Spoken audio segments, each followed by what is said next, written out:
Looking for an easy option for equipment or plant hire? Hire Power NT staff have over 40 years experience in the territory and are now located in 3 convenient locations. With quality customer service and extensive product knowledge, why would you use anyone else? You'll find us in Yarrawonga, Winnelli and Katherine with the latest, most up-to-date equipment for the local tradie and DIY enthusiast. Call us today for all your equipment and plant hire needs. We've got it, or we'll get it. The 2022 Shannons Insurance NTE Series is back with a new challenge, all thanks to our series sponsors.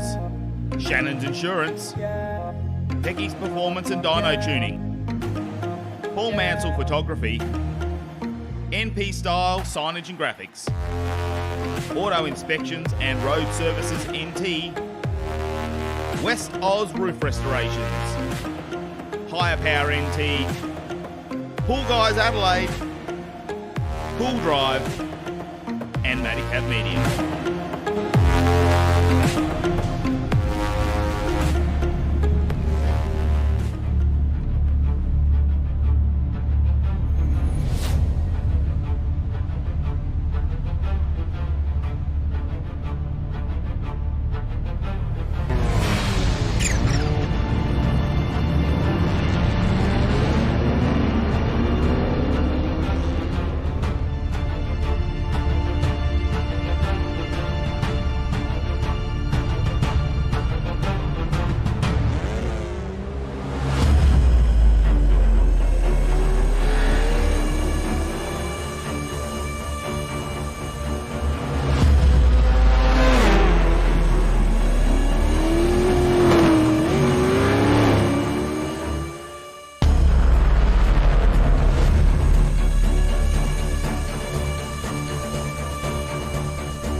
Well, good evening, ladies and gentlemen, and welcome to the series finale of the 2022 Shannons Insurance NTE Series. What a cracking season we've had so far. 5 tracks, 2 divisions, a manual safety car, race control, and arguably some of the best commentary people who could have ever graced the live stream. My name is Tegan Peck. Joining me tonight is, of course, Dan Leet. Great to have you back, mate. Yeah, thanks, Tegan, and all the viewers tuning in. Good to have you back for the last 2 races of what's been a very competitive NTE series so far. We're at Panorama Bathurst, and I mean, could you really think of a better circuit to conclude what has been a great season so far? Yeah, you're dead right. You know, when you talk about where we started off, Phillip Island, you know, it's where we've always gone with the NTE series, but we threw in a few different tracks this year. So we started off with Phillip Island, went to Red Bull Ring, Watkins Glen, and of course the new Winton that we hadn't seen before. And yeah, finishing it off with Bathurst just feels fitting. And yeah, it's been a great season, and I think it's been really interesting throwing in the TCR cars as well as the supercars for this one. It's been great to watch the 2 differences, of course, how they interact across the different tracks, and you know, who can do what in each section. It's been fantastic to watch. Absolutely, and I mean, it really goes to show the driving standard and skill that the guys have behind the wheel. And we go from a front-wheel drive TCR car, which we're going to see first out on a circuit tonight or in the middle of qualifying. Then we switch over to the rear-wheel drive supercar. It's like it's 2 completely different driving styles there. We've seen some very good adaptability from a lot of the field so far throughout this season, but I mean, it's not an easy thing just to pick up from one race. You get comfortable, you find your rhythm right there, and you go, oh god, you've got to jump into the next thing and switch it all up again. Yeah, definitely, and you know, we've I think the start of the season we've really seen, you know, some people advance in the TCR and then others who were good in the V8s, and then slowly but surely as we went through it, we seemed to see people who shone in both of them. So you know, it was pretty interesting to watch and see exactly what they could do. Of course, starting to stack up how the point score is going to land, and you know, I think it's within the top 10, depending on where they finish, is who's going to actually win tonight. And of course, we do have a few other prizes to give away. We have the the E&K prize for the hot pass to this year's Supercars in Darwin, thanks to the guys in E&K Racing in Darwin, of course, the hot pass, as well as a private pit tour and some merchandise for the E&K Racing team. Of course, we've got the pool guys at Adelaide Most Improved Driver for 2022 will be announced tonight. And then High Power NT coming on board for the favourite fan livery, which is, of course, across the Ford and the Holden this year. And I think we've seen some fantastic liveries come out tonight. And then we will wrap it up with crowning our first, second, and third for the championship, the West Oz Restoration Best and Fairest at the NTE Series 22 Wooden Spoon Award. It's really got a lot for everyone in there, and it's good that the competition allows some flavour, a little bit of variety with the liveries and stuff, but it also rewards for guys that turn up week in, week out, may not maybe have the best race result, but can still be at the back end there to fight for that Wooden Spoon Championship. Have a look at the stuff coming across the line. First place, $200 in the kitty for them, $100 for second, $50 for third, and then when we get into that best presented, Holden and Ford, that'll be a really interesting one. There's $50 on the line for both of those guys. Yeah, definitely. It gives the guys good reason to make sure they keep the same liveries on week in, week out, so that they look good, and of course a lot of them working with different people who are actually racing with this to get to some of the cool liveries out there. And it's even been interesting, and I guess kept us on our toes, the change in between TCR cars and the V8 cars. They don't manage to keep their liveries the same, so we've got to keep on our toes. Yeah, definitely. It makes for an interesting one, but makes it fun for us all. And I think towards the end of this season, we've started to get a minor grip on who's in what car now. Absolutely, it's only taken us 4 rounds, and we're surely still going to get it wrong. But look, we are into the qualifying session, of course, the Pecky's Performance and Dyno Tune qualifying session. Pecky's jumping on board for the entire season to look after the qualifying session and support the competitors of the NTE series. Now, looking across the round results here, Dan, we've had 47 different competitors who have competed. It's quite impressive. It is, and when you look at the spread of points accumulated through the course of those events so far, it's still wide open. I mean, through the mid-pack, we've got a very hotly contested mid-pack point from about 10th down through 28th at the moment. There's only a couple of hundred points separating those guys, which you might be able to pick up a few additional spots later on. Right up the top, still anyone's game for the top 5, but down the bottom, we've still got a couple of guys still fighting out for that wooden spoon. Yeah, absolutely, and it's interesting to see what the guys are doing with the Wooden Spoon Award, and making sure that they're out there and doing what they can. But it's been a great series, and we are nearly halfway through our qualifying session for the final round of the NTE series for the TCR cars, which has been a great addition to the series for the 2022 season. It's been great to have them on board and just throwing in a new element for what we have for the NTE series and what we've been used to. So as we have a look up on the leaderboard, no surprise to see Damon Mulqueen up the top of the tree as we get closer and closer to the midway point of this qualifying session. Damon Mulqueen, of course, sitting there at the top. We've seen some impressive racing from him early on. Jack Witter's sitting in behind him, and Blake Warboys. I mean, when you look at the series here, Dan, those three have winning assignments with being at the top of the tree. Absolutely. I mean, they're still top 3 in the championship standing so far, just a little bit pushing around. But we've seen Mulqueen, our only New Zealand competitor coming into the championship, being very, very quick in these cars qualifying. He's phenomenal in there. The one Achilles heel that he's had and seen time and time again has been getting the car off the line. Hopefully tonight here at Bathurst he'll be able to get that thing away and maintain the pole position. Set himself up a possible control points here. Yeah, you're dead right there. He's had a couple of big dramas when it comes to getting off the line. We've seen it in, I believe it was round 2 or 3. He just went nowhere when it came to the start, and there was a fairly decent racing incident. And very unfortunate for Damon Mulqueen. Went to the back of the pack, but managed to really claw his way back through and get to the paper field, which says a lot for his racing form here. And being able to when you talk about these race, we've only got 20 minutes to qualify, so the guys have to really get the laps on board nice and early on, and then they've only got 20 minutes per race for TCR, of course, when we go to the V8. 20 minutes of qualifying session, and then it goes to 40 minutes of the main race. So whilst you have 40 minutes of the main race, it is something that you can claw your way back through the field with TCR a little bit less forgiving. Definitely, and I mean, we've seen it time and time again at other events up at Bathurst here. And I mean, if we think about the 12-hour, which Iriston probably was joined up, or actually did a little bit earlier in the year, the run across the top of the hill was really, really tricky. And in these cars, especially the TTR, when you get that little bit of push understeer, you've got to find your way out to the outside of the circuit. And couple that later on with the supercar, you're likely to pivot it and send it across to the inside of the track. So it's really tough to work it out. We've seen a good mix in both the Audis, the Hyundais, and the Honda that's in there now. All be relatively competitive. We thought Audi was going to be the car to be and beat the direct as long as it has been. But the other markets have been very, very strong.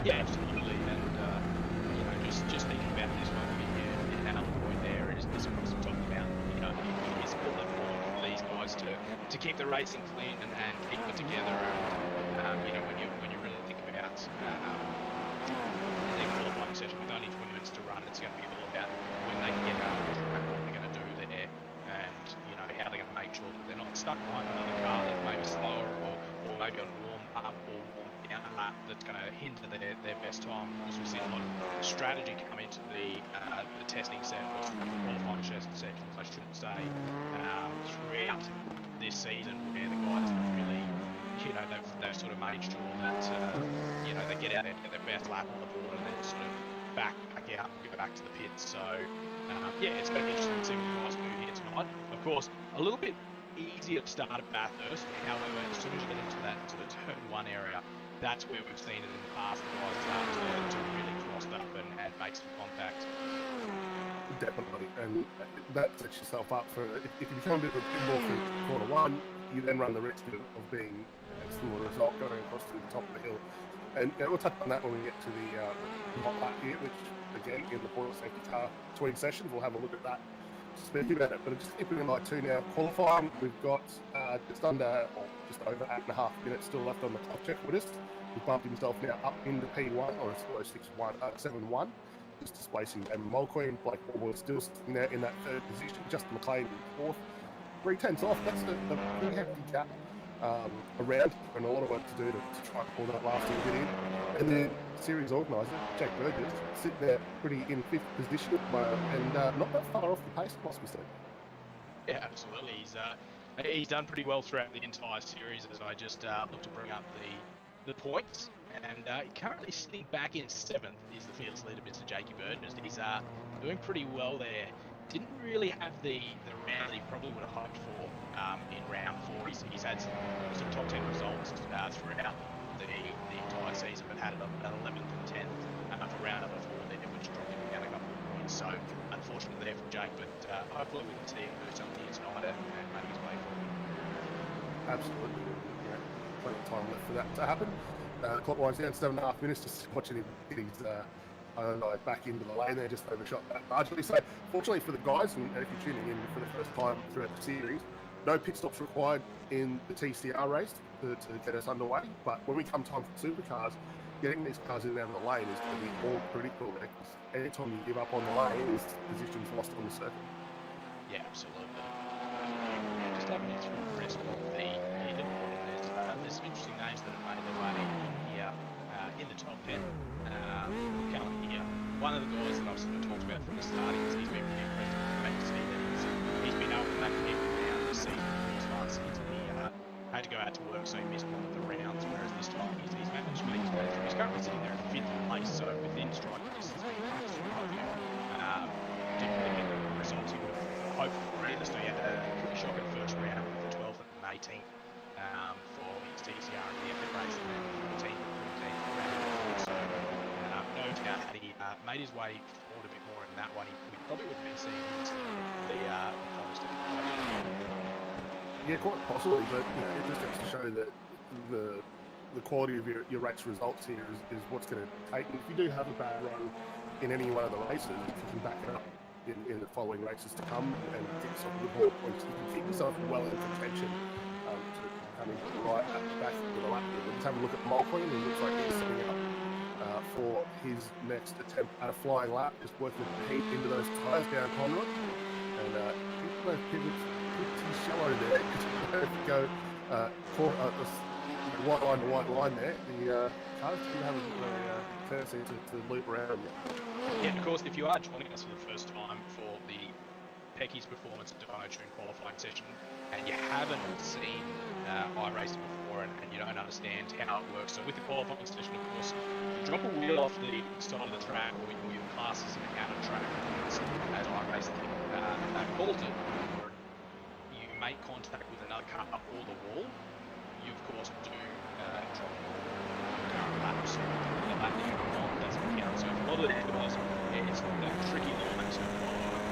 Really making sure that the best mate can to get a nice without pushing it too hard. And you're going to drop the wheel off and make contact with the wall. And of course, with Bathurst, that's easy to set and tackle.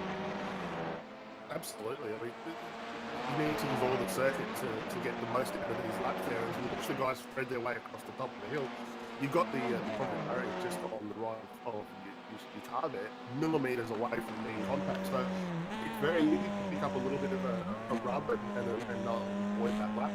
The big one, especially around here, was coming down off the top of the hill, off Skyline down through the dipper and trying to make that work as well. And then down into the elbow, plenty of guys have big look-ups, throws the car off line, and if you catch that Falcon tyre sign on the outside there, that's a lap. I was just about to say, we might have a look at the ball boys on screen, but as I went to say that, we went across to him because he just made contact with another car and he's not flying over. So definitely one of the challenges here at Bathurst. The car had spun through the top of the mountain, and unfortunately for Blake Ball boys, nowhere to go. And that's a classic example of the guys can be putting together the best lap they possibly want to, and something like that can happen. Of course, in previous seasons we've seen everyone gets this final end of racing and have some sort of issue. I remember a few years ago, one of the Norman brothers, the steering wheel gave up on the final couple of laps of the final race, and he was within a few points of being in the top of the scorers. We've got about 3 minutes and 30 seconds left on the TCR. Pecky's Performance and Dyno Tune final qualifying session for the 2022 series, and it's stacking up exactly where we expected it to be, Jake. It's at the top of the tree with a 216. 597 back to Evan Mullen. This is currently sitting at 216, 8. And 216.991. Ray Oliver, another guy who's been pretty impressive throughout this season and pretty well up there. He's in there in 4th position. So currently with a 217, 249. So currently sitting at 12 standing. So 9 points here going into the final. Aces could be pretty good for Ray Oliver, who'd been consistent into the series. Absolutely. I think we're looking at how he's stacked up across the season so far. Round 1 for Mullen, not the best run for Ray there, fitting down but in the TCR generally, we've seen him sort of hovering around that top 5, top 10 throughout the course. He's a little bit, he does look like he's struggling just a bit with the supercar there. We've seen him off a little bit further down, but I mean, that just goes to the style of both of his cars and how hard it is to transition from one to the other on the back and forth. But Ray looking pretty good here at the top of the hill, and currently just actually in 4th position. Not really that far off the guys at home. Yeah, absolutely. And good to see that Rossi Johnson has rejoined us. Since we missed the first round, currently still back on 27th. Hasn't really had the series that he probably would hope for, but vastly improved on where it was in the earlier rounds. Missed round 1, had round 2, 3, and then rejoined and then got up to 9th and 16th in round 4. So I'm interested to see as Rossi Johnson sits there at 8th, qualifying with 1 minute 35 to go, to see what he can do here and what he can put together. Previous NTE series, it'll be good to see what he can do for the final round of the Shannons Insurance NTE series. Cracking season it's been, and definitely TCR. Yeah, look, I've done a little bit of steering, and I don't mind it, but little bit hard to get away from these TT cars that I love so much. But have a look here at Mulqueen, down into the chase. One more time, we might see him get another lap and make this one work. It's a good lap so far. It was a purple sector 1, 25.58. So 2/10 quicker than what we saw from Chambers.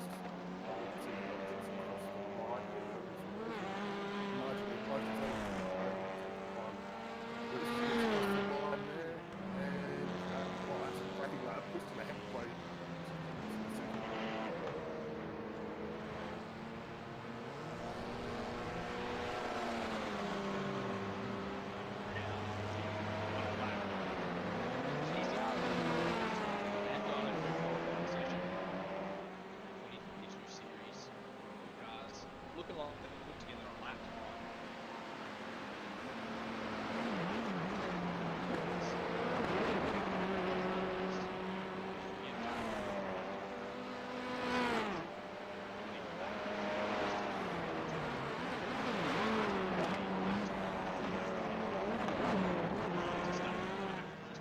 With 2 minutes 16 lap times, you're going to get roughly 9 or 10 laps in here, 20 for the V8s with the 40-minute race, but it's going to be tough for the guys there, to make up the position in the opening lap or laps. It's going to be hard, and I guess, for us, you can think about it and go, well, we could, miss out on the DCR because I don't really like it or save energy for the V8s, but of course, as we know, the points only count if you do both sessions. Exactly, and at the end of the day, it's bragging rights as well. Everyone wants to go, hey, I won around here. It doesn't matter whether it's TCR or supercars. It's all about the bragging rights, and I can guarantee you, the guys starting further down the field are going to have the elbows out as they work their way back up. Absolutely. And that draws to a close the Pecky's Performance and Dyno Tune qualifying session for the TCRs. David Mulqueen taking it out with a 2:165.76. So they'll start in the front row of the TCR race. And of course, Blake is great. 1:16.92.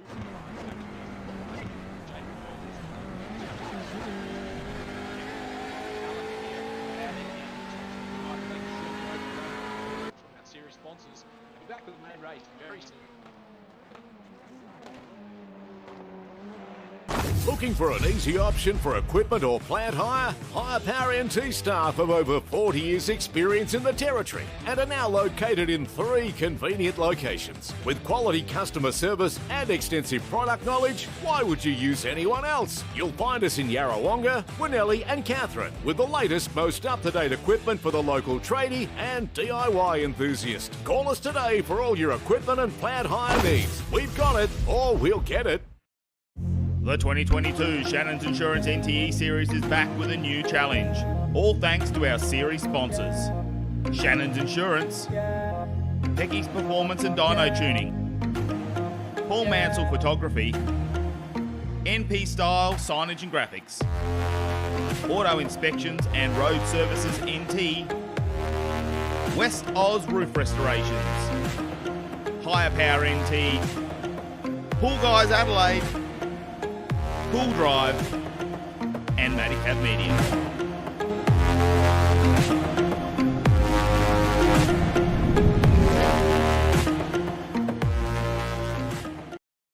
Looking for an easy option for equipment or plant hire? Hire Power NT staff of over 40 years experience in the territory and are now located in 3 convenient locations. With quality customer service and extensive product knowledge, why would you use anyone else? You'll find us in Yarrawonga, Winnelli and Katherine with the latest, most up-to-date equipment for the local tradie and DIY enthusiast. Call us today for all your equipment and plant hire needs. We've got it, or we'll get it. The 2022 Shannons Insurance NTE Series is back with a new challenge, all thanks to our series sponsors. Shannons Insurance, Pecky's Performance and Dyno Tuning, Mansell Photography, NP Style Signage and Graphics, Auto Inspections and Road Services NT, West Oz Roof Restorations, Higher Power NT, Pool Guys Adelaide, Pool Drive, and Maticab Media.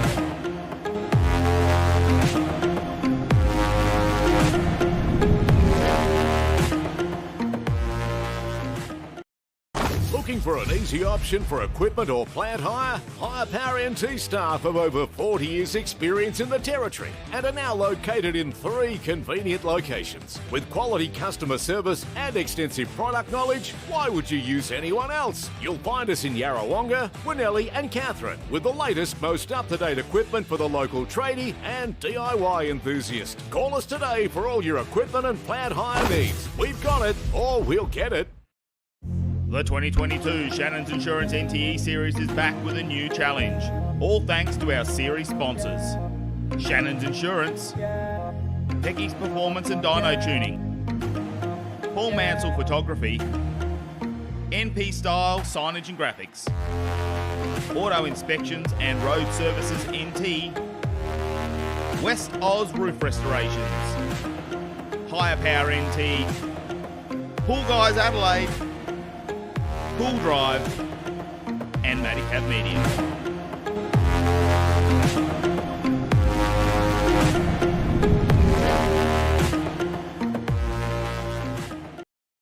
Looking for an easy option for equipment or plant hire? Hire Power NT staff of over 40 years experience in the Territory and are now located in 3 convenient locations. With quality customer service and extensive product knowledge, why would you use anyone else? You'll find us in Yarrawonga, Winnellie and Katherine with the...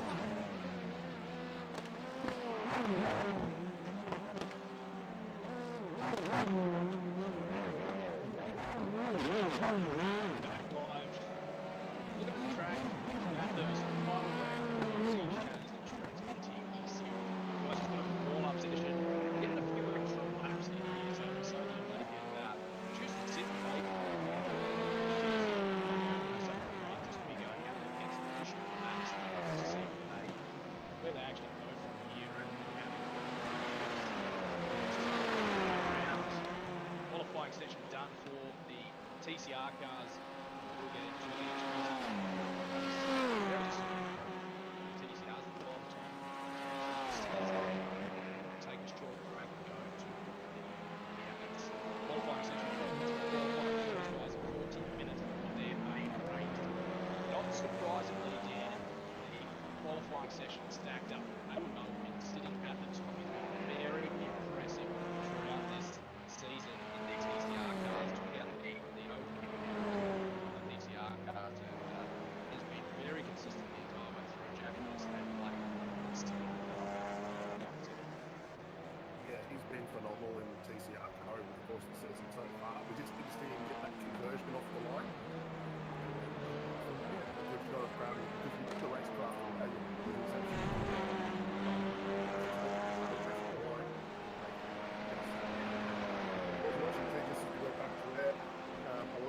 going out on circuit, just getting a few last starts as well, and sort of like just going side by side down and chasing those judgment moves right. It's carved up if they find themselves in the battle for first position. Yeah, and interesting enough, we just talked about David Conway coming in with the and of course just put up to the right there to just test himself with the engagement with the car on the one, so yeah, just launched a bit there, so yeah, only a couple of minutes left of this, or 1 minute I should say, left. We'll get into the main race. Front end of the field, David Conway starting alongside Jack Blake Warboy starting alongside Ray Oliver, Just McLean, and our Pierce leader Jackie Burgess starting side by side. That is your top 6. Back to the next area we see on the 4th row, Ryan Robson starting alongside Rossi Johnson. That'll be a good battle to watch off the start of this one. Kevin Norman starting alongside Joff Drage, then back to Callum Gear and Cameron Edwards in P12. As we jump back a bit further, starting out of position number 13 will of course be Neil Woodburn. Dean Power going to start out of position number 14. Tim Nicol not showing up on the screen there, but he will start out position number 15. And 16 will Tommy Woodburn to James Sets and Nathan Brown. Starting out of position number 19 will be Bradley Mitchell with Nick Sutton. Daniel Norris and Darren Crosby starting out of 21 and 22. Back to Michael Gore and Stephen Kennedy starting out of position number 24. As we look look a bit further back in the field, Justin Cottle will start out at position number 25 with Tim Driscoll starting out at position number 26. Mitch Strzelecki starts out at position number 27. Shannons will start alongside him out of position 28. Richard Varela starts out at 29, and John Van Reed starts out at position number 30. Interesting how many Audis we're seeing through this one. And going back to 30, 31 and 32 will be Ash Barella and Mark Peck rounding out your field. Looks like we're just about ready to get this one underway, guys. So we'll go back to live views. Shannons Insurance, great support to the NTE series. And there is your starting grid. Now we want to stay and watch the front of this field, don't we, Dan? With David Mulqueen starting off the front.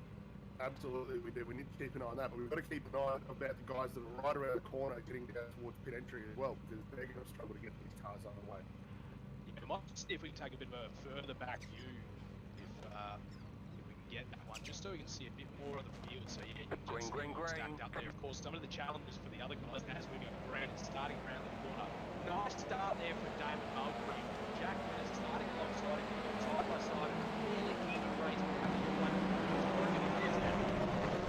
Pretty good people to get the car away, just not as good as the other two. All the boys out, from the weeks there, gets back online,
brave man to throw it out there.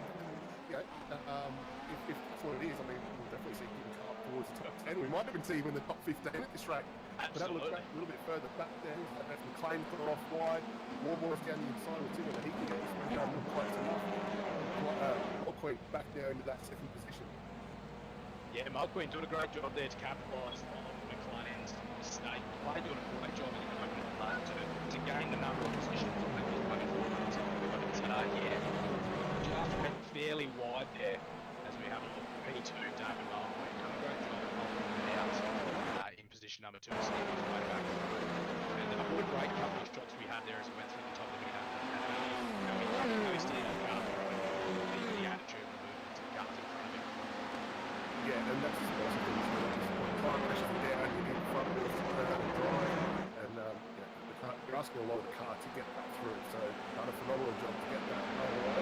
Just having a look a little bit further down as well, we've had a few incidents earlier on in the race. Neil Redburn in the lane, Justin Potter has had most issues back in the lane as well. Tim Driscoll in the lane. John Van Reed just had a moment at the position, so you guys are on fighting across the top of the hill.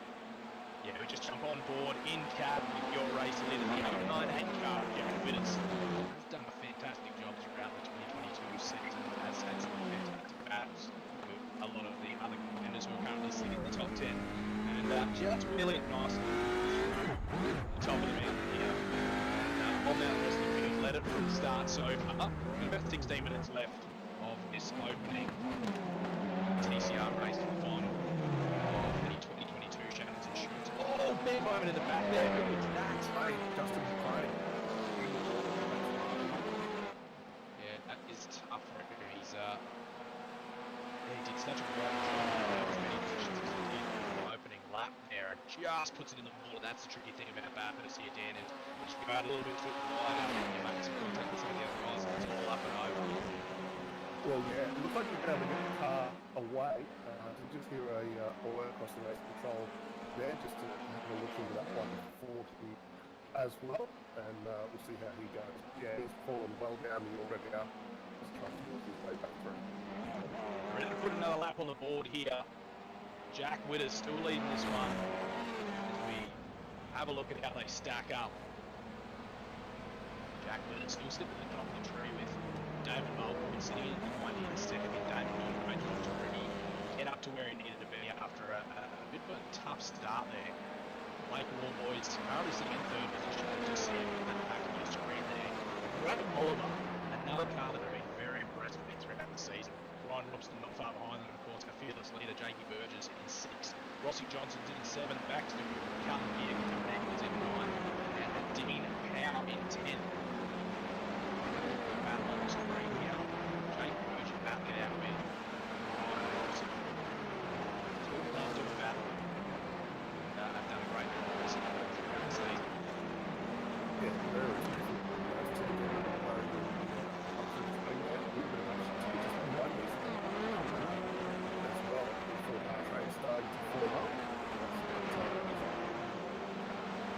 Johnston, Carrigier, Cameron was a good power amongst them. Just have a look here as they guys work their way to the break up towards Philly down on the skyline here. Just try to find that little bit of a line there.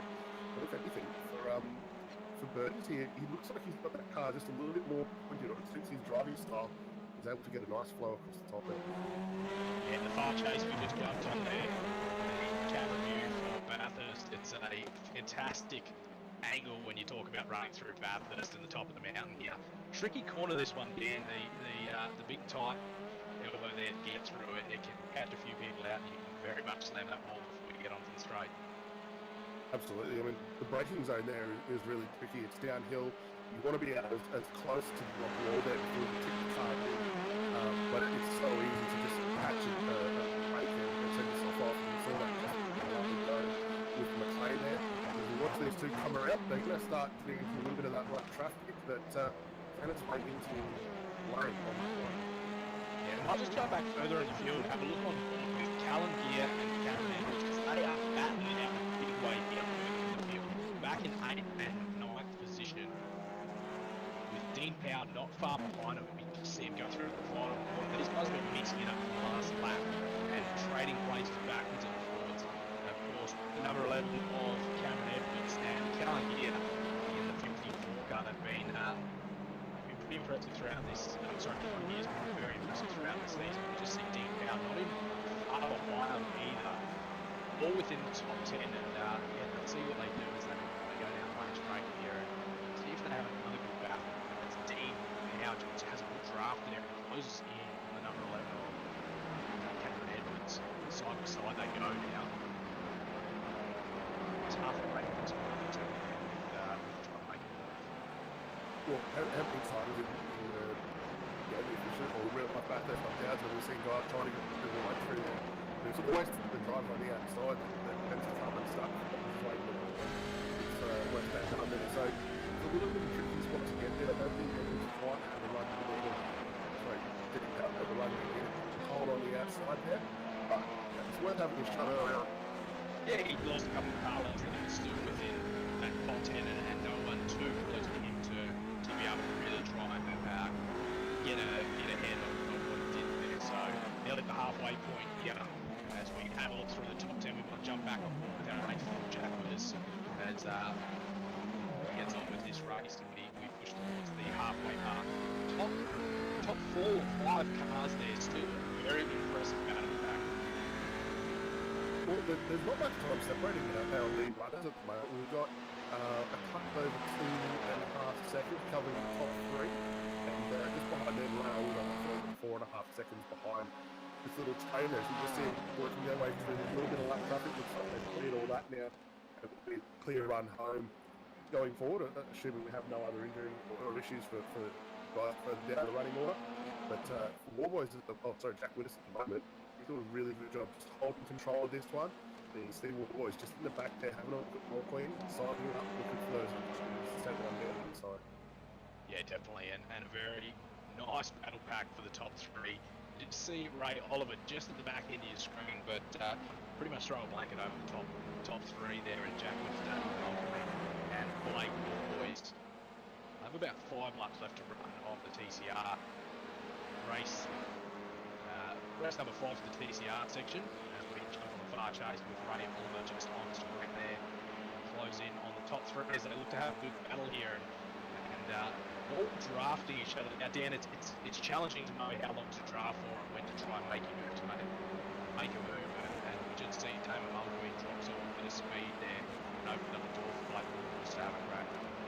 Yeah, but how gentlemanly was Warboys on the run up through to the cutting there. He just gave it a little dab of the brakes and slotted back in behind him. They right now, plenty of other drivers will set one around the outside to make that move stick. So they're finding all the options they need to do. I think this is going to be a really tough competitor to try and get through. We've seen that so far throughout the course of the season. It's not an easy drive to get by. And for Mulqueen, they're trying to go the long way around and it's all just a lap rider. He's not going to be the lead there in order to come up to take the lead in the space. Look for some options down the lap here. It's very, very close. Just exams it down to the Yeah, no doubt these guys would have worked through some strategies in the overall championship, knowing that this is their final round of racing, and of course it does matter, both the TCR and the V8s, counting towards the overall championship standings, and of course these guys sitting in the top three, promoters currently, but all sitting within that top three. Of course, Blake Warboys doing the gentlemanly thing and backing out of that one, stopping for that moment, but also knows that if he wants this race, he needs to contact anything like that.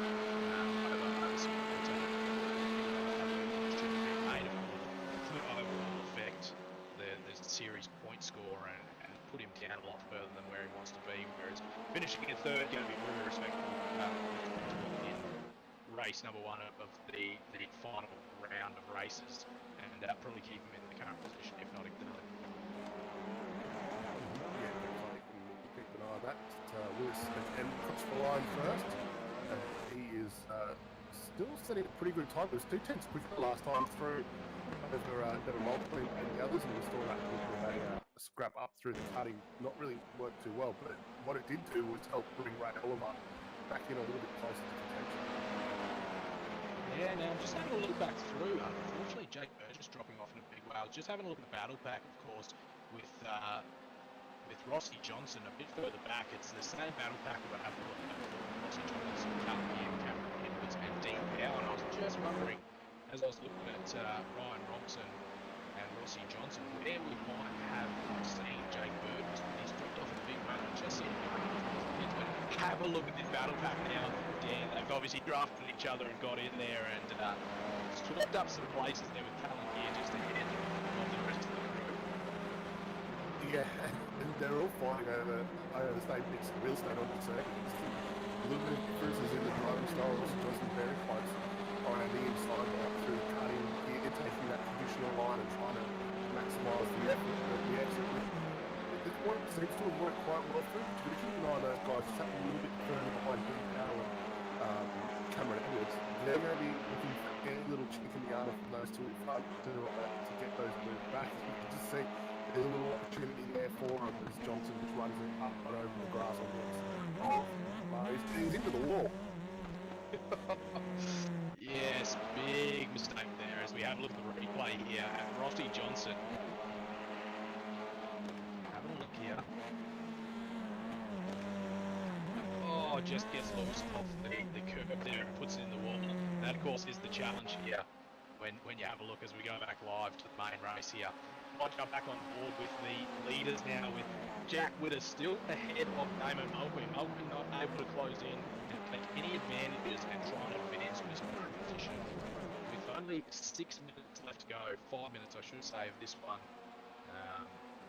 And yeah, Jack Witters doing a great job out in front, and Damon Mulqueen hasn't let him go though, and neither has Blake Warboy, so it really comes down to the race consistency here and what the guys can do, because of course any mistakes here will open up the door for one of the other two on the top of the podium for the DTR race to make their way through. Well, that's it. I mean, it's not going to take much at all. And again, as we said before, it's all about those last little bit of bragging rights and revenge for himself to get through. But we're probably looking here as we tick into the 6-minute mark now. We've only got another 3 laps in the books here for the guys to set one up. Mulqueen again looks for that outside run up to the plane there. It's not quite close enough to get it done, but I wonder if he's maybe just trying to bait Willis into a little bit of a move, sending down the defensive and then fire one up into his side.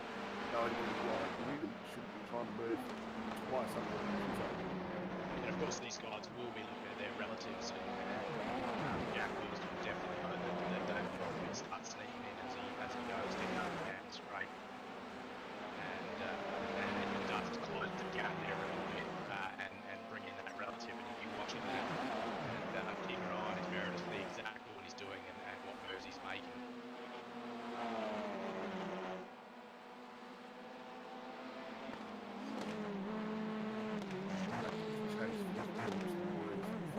Down through the chase and did one skyline, down through the people one more time. Interesting for Witters there. Don't take any of the curb on the run-off skyline as opposed to Mulqueen and Warboys. So maybe just running a little bit more of a slightly different line trying to underneath it. But these two three continue even on pace at the moment. It's having a last time I see Mulqueen trying to get back into that draft there. It was a 2:18.02 for Witters, a 2:17.95, and a 2:18.04 for Warboys. And this thing was coming in, just the draft out off the pylon straight there. It is wise, and if he's just that fresh and a bit closer, looking for a movement coming through the chase, I think it's really trying to set up the last couple of laps. Yeah, absolutely, and it's interesting as we jump back on board as Damon Mulqueen just closes in a little bit there, and Blake Warboy's very close, not letting him go at all. But yeah, it's interesting. You could look at this with the TCR race and say, you know, the guys really prepping with Jack Witters, trying a few different things. You know, are they prepping for the VA race, the 4-minute race to see what's going to work and what's going to be different. But realistically, from the drives, first real drives, it's very different cars and not really something strategy, as all 3 cars in the top 3 stick within the drafting line. And Damon Mulqueen jumps out now, goes to have a look, but it actually opens up the door for Blake Warboy, who's now going to have a challenge for second, gets the job done there, and closed in very much on Jack Witters. Witters would have been looking relatively there, seen him sneaking on through, and been very nervous that Warboy was going to get the bear of it. Yeah, and look, just the way that played out for Mulqueen there, that's a really tricky spot to be in, because he got the run on Witters there. Witters was all the way to the inside of the corner, and no Mulqueen had nowhere to go there.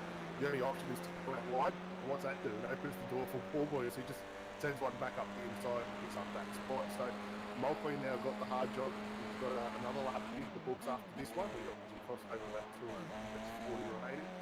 To try and come up with something to get back either in second position or get himself a win here, but these are a very, very evenly matched on pace. Absolutely. It's good to see Tim Nick further down the field has actually moved his way forwards as well and got himself up to about position number 9 and sitting all over the tail end of Cameron Edwards. Yeah, Tim Nicol, of course, sorry, that's Tim Nicol at the front there with Kevin Norman in behind him. And great to have Timmy Nicol sitting in the top 10 as we get into the final stages of this race. And having a little bit further forwards with Callum Gear and Dean Power still battling out with Cameron Edwards in behind them. And not much change in that running order there. Was that a little bit tip of the ball there on the exit of the outlet, mate? Yeah, Norman definitely runs Bathurst very hard and always looks to try and make his way forwards and is very impressive around here. But of course, can cause some issues when it comes to potential damages in the latter stage of the race. As we get down to minute 24, which means we will be on our final lap. Let's have a look back to our race leader Jack Witters and Blake Warboys, Damon Mulqueen, all still tight battle pack, not moving much further away from each other than where they were before. Let's have a look to see whether they can do anything that's gone by with the drafting going on.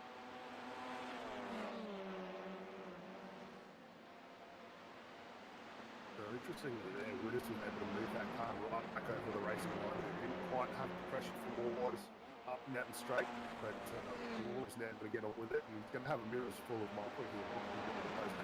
Right down now, 3/10 of a second to our second place car. And he's going to move down on his final lap. We go a little further back. Kevin Norman having a pretty solid run tonight. He's only lost 1 spot. Some big movers up. Ash Burrell, 15 spots gained. What a run from him so far. Yeah, absolutely. Definitely some movers throughout this one. Of course, as we talked about, with unfortunately the 20-minute qualifying session, some of the guys weren't able to get the laps that they would have wanted.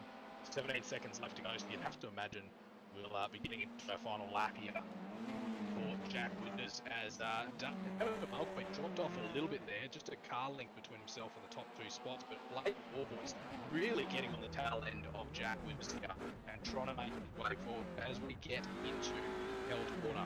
Sorry, Forest Elbow, I should say, and get ready to go down the main straight here and see what the guys can do with only 1 lap left to run on this one.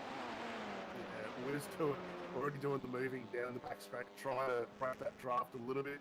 Warboys has come right back into contention. He didn't get a great run off the elbow, but he's close enough to send one around the outside here. Don't know whether he's quite going to get this move done. If there's anyone to pick up a crumb here, it'll be Malcolm, but Liz doing a phenomenal job there just to hang on to that first position.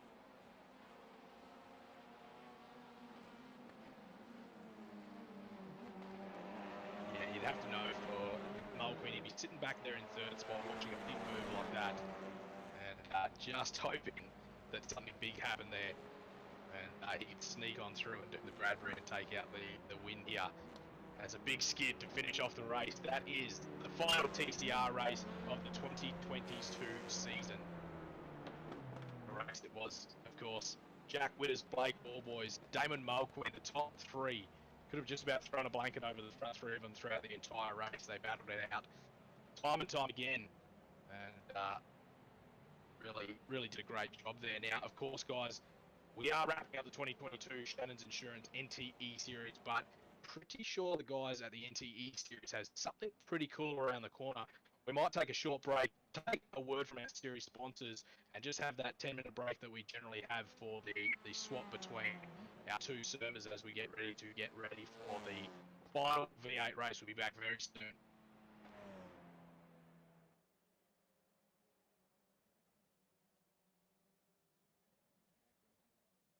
Looking for an easy option for equipment or plant hire? Hire Power NT staff have over 40 years experience in the territory and are now located in 3 convenient locations. With quality customer service and extensive product knowledge, why would you use anyone else? You'll find us in Yarrawonga, Winnelli and Katherine with the latest, most up-to-date equipment for the local tradie and DIY enthusiast. Call us today for all your equipment and plant hire needs. We've got it, or we'll get it. The 2022 Shannons Insurance NTE Series is back with a new challenge, all thanks to our series sponsors. Shannons Insurance, Pecky's Performance and Dyno Tuning, Paul Mansell Photography, NP Style Signage and Graphics, Auto Inspections and Road Services NT, West Oz Roof Restorations, Higher Power NT, Pool Guys Adelaide, Pool Drive, and Maddicab Media.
Looking for an easy option for equipment or plant hire? Hire Power NT staff have over 40 years experience in the Territory and are now located in 3 convenient locations. With quality customer service and extensive product knowledge, why would you use anyone else? You'll find us in Yarrawonga, Winnelli and Katherine with the latest, most up-to-date equipment for the local tradie and DIY enthusiast. Call us today for all your equipment and plant hire needs. We've got it, or we'll get it. The 2022 Shannons Insurance NTE Series is back with a new challenge, all thanks to our series sponsors. Shannons Insurance, Techies Performance and Dyno Tuning, Paul Mansell Photography, NP Style Signage and Graphics, Auto Inspections and Road Services NT, West Oz Roof Restorations, Higher Power NT, Pool Guys Adelaide, Pool Drive, and Madicap Media.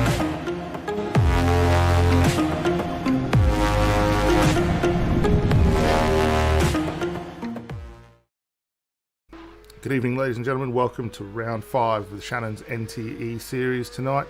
Coming to you live from Mount Panorama, Bathurst. 23 corners, 6.2 kilometres of circuit lie ahead for our drivers tonight. And as we jump on board the Porsche safety car, we'll get a fantastic look around this great, unique Australian circuit.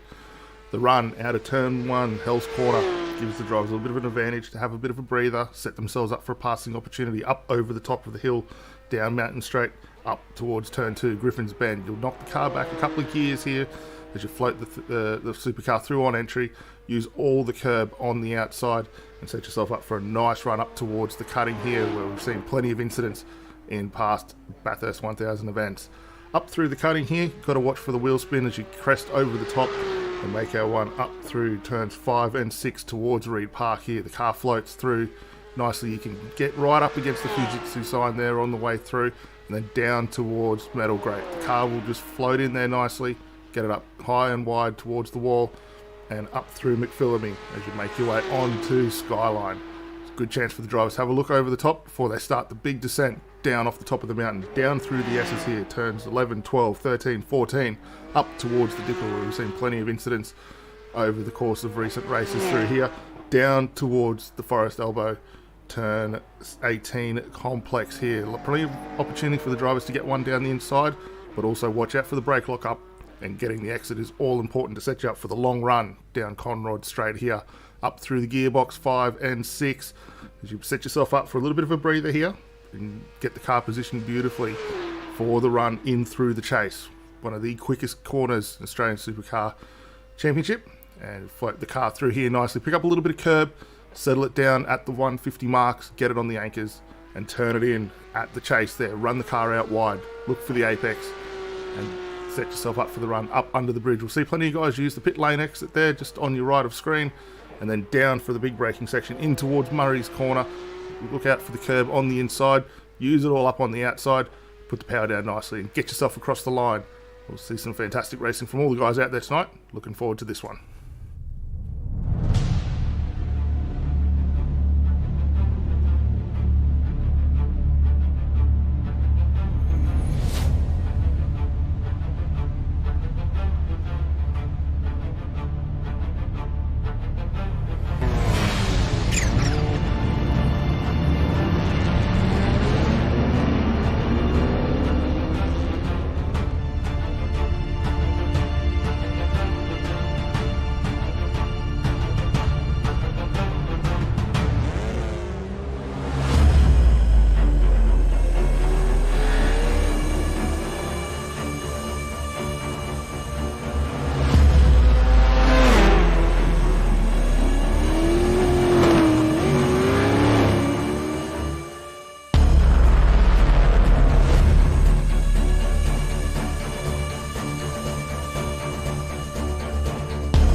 Ladies and gentlemen, please remove your hats and be upstanding for the Australian National Anthem.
you live for the final V8 round for the 2022 season of the Shannons Insurance NTE Series.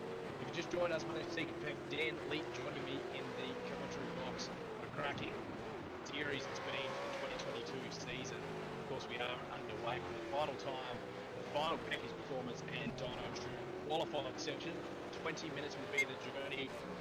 Only a handful of points separating the top 10 right now, and only a few real big changes that could happen that would really affect the overall point standing. As the guys started to put together their first laps, we'll start to see the times climb up on the screen. Dan, it's been an interesting one. Of course, the TCR race just run. Fairly clean start for the guys and good race the entire way through with a nice tight battle at the top three and some good side-by-side action and challenges for the lead and further back in the field, some challenges for the minor placings. But yeah, it all comes down to this one. Well, you're absolutely right. It does come down to this one. And as we saw before, the racing was hard and fierce. The guys at the pointy end, the top three, didn't disappoint. But we did see some great moves throughout the lower field as well. Asperella, 15 spots from where he got on. Mark Peck got himself up 8th position, 26th. He was a little bit higher earlier in the race there, but fell back just a touch. Then Norris and James Knox there getting up some good positions as well. But yeah, that's the thing. It's going to tidy it up as the guys get towards the last part of the race. And now is what they have to do to finalise those last few positions and see if they can come home to the championship goal at the very end. Yeah, absolutely. And it's been a great race and a great season here. And of course, our top 10 as it stands right now in no particular order. Of course, Kevin Nolan, Guy Leach, Nathan Brown, Jake Burgess, Justin McLean, Callan Gear, Nathan Norman, Doug Wallace, David Montgomery, and Jack Witters. Hopefully I did that in a kind of order not to give away too much there. But the qualifying session well underway now as we see a car in the background just go into the wall in a big way. And we jump on the 73 of Kevin Norman, currently sitting from the top 10. We'll see if we can do it as well.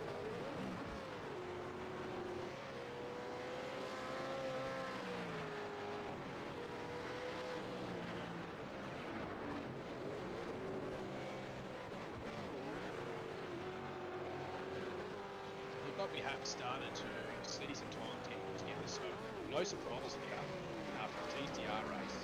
And what has transpired so far in this one, Jack Witters currently sitting at the top of the tree, the 898 car with a 203.623. Blake Always sitting in second with a 203.870, and David Mullen with a 204.248. Now, it's only been 6 minutes out of the 20-minute qualifying session. So still a lot of qualifying session left to run. Josh Drage, really seen him in the TCR race, but has made his way up to the top 4. So currently sitting in behind David Malcolm with a 204.526. Back to Ryan Robson. Nathan Brown sitting there in 6th place with a 204.966. Callan Gear, Ash Barella, Darren Crosby, and Jake Burgess rounding out the field. Good times already starting to come in. As I say, the guys looking pretty clean so far. And switching those cars really impacted them too much. Witters still at the sharp end of the field. I mean, probably will expect that as the course of the season unfolded. Absolutely. Now, of course, we talked about a little bit earlier on today there, but there are a number of the minor prizes that are going out this year. We have the West Oz Roof Restorations Best and Fairest that will be decided for the series, the NTE Series 2022 Wooden Spoon Award. Of course, our first, second, and third for the championship is a combination of the TCR and the V8s. So, as we said earlier, you do have to compete in both sections and get the points together because it counts towards the end. And of course, a high guarantee jump back and forth for the fan favourite livery, both for a Ford and a Holden this year. So great to have that. Thanks to the guys at High Power NT. We'll have the cool guys at Adelaide, most improved driver for the 2022 season. Now, this one is a great one that I just want to talk about. We can actually award this this one right now. So EK Racing put together a bit of a prize pack for us that consisted of a hot pass for the 2022 Darwin Supercars round, contested in the middle of June, a private pit tour of the EK Racing shed and the AU improved production car that those guys run, and an EK merch pack. So quite an impressively priced pack, of course, getting to get along to what is a cracking record of the V8s for the series, being in Darwin and all that goes on in the series. So of course this one taken out, thanks to EK Racing, it will go to our very own Dean Power this year. So Dean Power takes away the hot pass for the Darwin Supercars and the private pit tour of the EK Racing improved production car and the EK merch pack. So congratulations to Dean Power for a cracking race in the TCR tonight. He will take away the EK Racing Supercar ticket competition, so great work there. I've got to say, I'm a little bit jealous of that one because I wouldn't want to get back to the supercar, but mate, that's an awesome prize to be put on by the guys at EK, and absolutely no doubt Dean's going to thoroughly enjoy that one up to that top end. So great to see all the sponsors jumping back on board and looking after us for the various minor prize packs. And of course, Shannons Insurance, Corvette and Indian Scout. So just jump online with Shannons Insurance, have a look at all the T's and C's for us in that competition. Great to have them back on board. 2022 Indian Scout motorcycle and a Corvette. That's not a bad little pack to take away as we get over the halfway mark for the final Pecky's Performance and Dyno Tune qualifying session. We do of course have Jack Woodard still sitting at the top end of this field, 203.623. Back to Blake Warboys with the 203.870, 204.248 for Damon Mulqueen. That's your top three, Jake. Josh Drage, I should say, with a 204.526. Back to Ryan Robson in 5th place with a 204.905. That's your top five. Back to Nathan Brown, 204.966. He goes. Callum Gear with a 205.200. Justin McLean sitting in 8th. He's with a 205.634. Ash Barella with a 205.866, and then back to Dean Power, who just picked up the EK Racing Supercar Pass and merch back pit tour for the 2022 Darwin Supercar round. So he rounds out that top 10 for the qualifying session.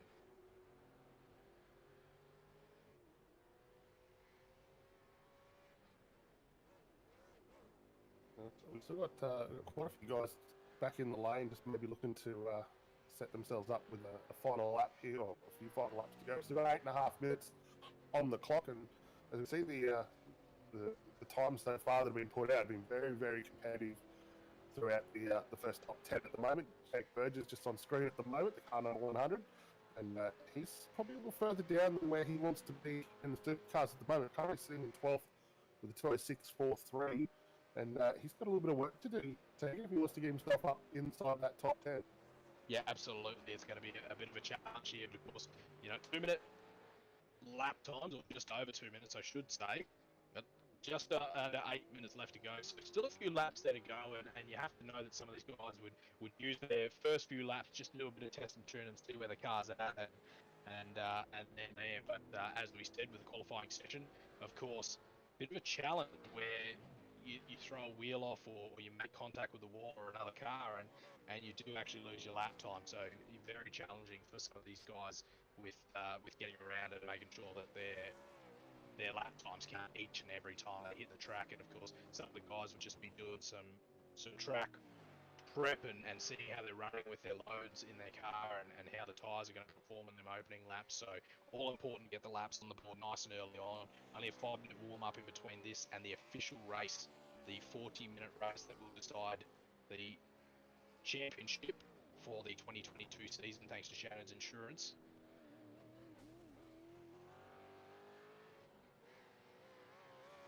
We're at 63, that's Widders. Oh, that's 63 there, that's Warboys coming down. So he's got a pretty good one going here at the moment. A couple of purple sectors, sector 3 and 4.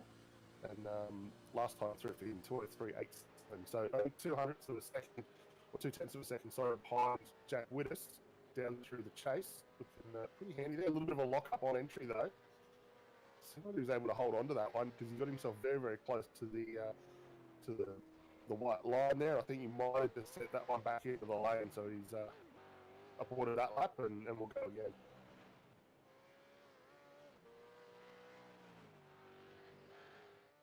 Yeah, so we just rolled towards the 6 minute mark of time remaining for this one, so we'll just go under 6 minutes. As no real changes in the top 10 right now. Jack Witters still sitting at the front end, so we're going to see potentially Jack Witters and Blake Warboy start off the front of this one. Of course, Damon Mulqueen started off the front end of the opening TCR race the first time around, and Jack Witters did a fantastic job leading it from green to checker. And Damon doing a fantastic job to get off the line in that TCR race, and didn't seem to have the drums that had plagued him earlier on, so it'll be interesting to see in the warm-up session in between the qualifying and the main race to see if he does some trial jump starts once again to make sure that he can get the car off the line. Yeah, we'll expect guys probably in the warm-up session to get a few of those done. Now, just had a quick look at the points table.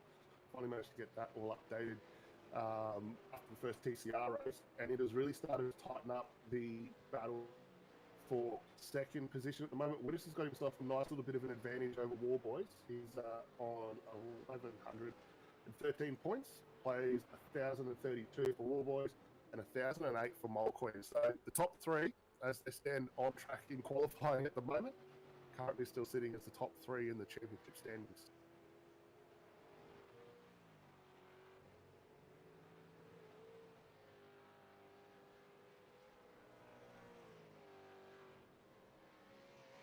The biggest performance of Dyno Tune qualifying session continues on with most cars but Rossi Johnson and Mark Peck completing their full laps. Lap times going from 2 minutes 03 back to 2 minutes 10, so some good lap times being put together throughout the entire field. Of course, 29 cars so far put together a lap for the qualifying session here so far, with two drivers, being Rossi Johnson and Mark Peck, not able to put together their lap times as of yet. Look on my screen, it is saying that Rossi Johnson had disconnected from this session, so not sure if there might be some issues there. It's interesting to see with Jack Witters and Blake Warboys getting around the track as we have a look further back in the field, and they were quite close to each other and getting their laps done and done together, which of course will help out with a bit of streaming and making sure that they looking after their lap times and each other and really making sure that they're getting it all together. Yeah, definitely. And you need to try and just pick your moment and get those ones done. Have a look at a few of the guys there still trying to steady those laps and just getting a little bit hung up there through the elbow. And I think we're going to see a little bit of a lap abort here potentially. Is that Jack Witters we're looking at the moment? No, it's not. It's that car just slowed down just a fraction down on Conroy.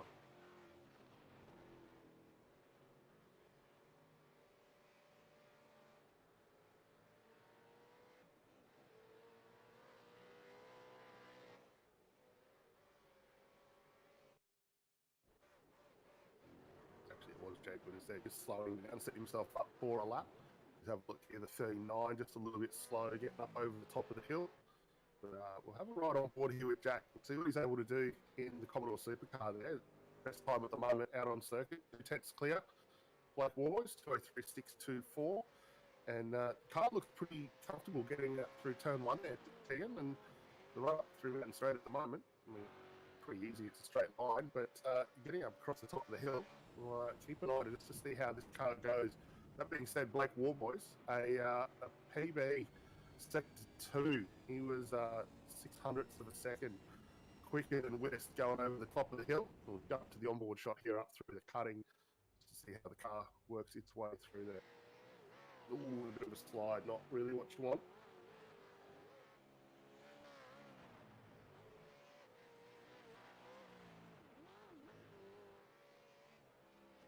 Down through metal grate. The car looks pretty well settled here. Runs it right out to the wall there. Picks up that curb on the inside and flings it across onto the top of Sky. Just using a little bit of curb on the outside and down off through the S's. a little bit of a lock up there as he gets off the curbs down through the dip where the car looks pretty well settled here. Yeah, absolutely, and we see him get a little bit taily there, which really just shows how much he's pushing the car to try and get these last laps together and just make sure that he stays at the top end of the field here. Of course, still holding on to that top lap time, but it's not something you want to let go of and potentially start in the second or third row of this one with only a minute left remaining of the Peggy's Performance and Dyno Tune qualifying session. The final time for the Shannons Insurance NTE Series for the 2022 season. Let's see what Jack Witters can do here, whether he actually advances. And as I say this, exactly the reason that Jack Witters was trying to put together as quick a time as possible, because Blake Warboys goes to the top of the tree in a dominating way. He goes at 2:02.964. What does Jack Witters have to say about that one? We've got to keep an eye on that because he hasn't quite got that car over the line yet. And so actually he did get it across the line. It was 2:03.21, so marginally quicker on that lap. He had a purple sector 3 across the top of the hill. But just looking at Warboys there, he was supremely quick getting down through sector 4, and then that final run down through Conrod and the chase and onto the start finish line there. And that's where he made a huge amount of his time up. Yeah, so Jack Witters just jumps into the pit now, so not long left of this one, and it looks like he's probably not going to make it back out for this one, Dan, and he will have to start on the outside of that first row. Still a front row start, so not too bad for him there, and going to be what he is chasing after. But yeah, Blake Warboys, Jack Witters starting on the front end of this one, and then it looks like it'll be Damon Mulvey starting alongside Justin McLean, who managed to put together a decent lap towards the tail end of that qualifying session to get his way forwards. And of course, the NTE Series prizes up on your screen there. First, we'll take away $200. Second, taking away $100, and $50 going to your third place driver of the day, getting $25 iRacing credit per round. The best and fairest for the season will get $150 cash. The most improved taking away $80 cash. So some decent prizes there, Dan, for turning up and racing this one.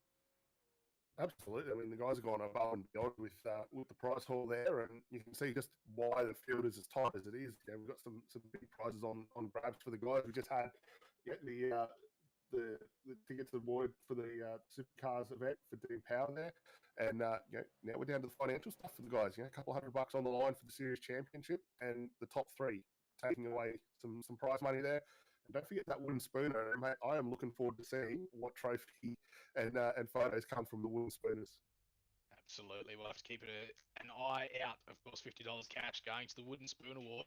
But no doubt the guys at MP Style, Signage and Graphic, and Peggy's Performance and Dyno Tune have put together something decent for each one of these prizes, and we'll ship them out. So keep an eye on the NTE Series Facebook page after we wrap this one up and the season up, because of course you will see where all the prizes went and get a good chance at having a look at the guys and what they've done throughout the season, and maybe some of their rig setups we might be able to show at a later stage as well. Of course, the guys do have some pretty exciting stuff coming up in the coming times.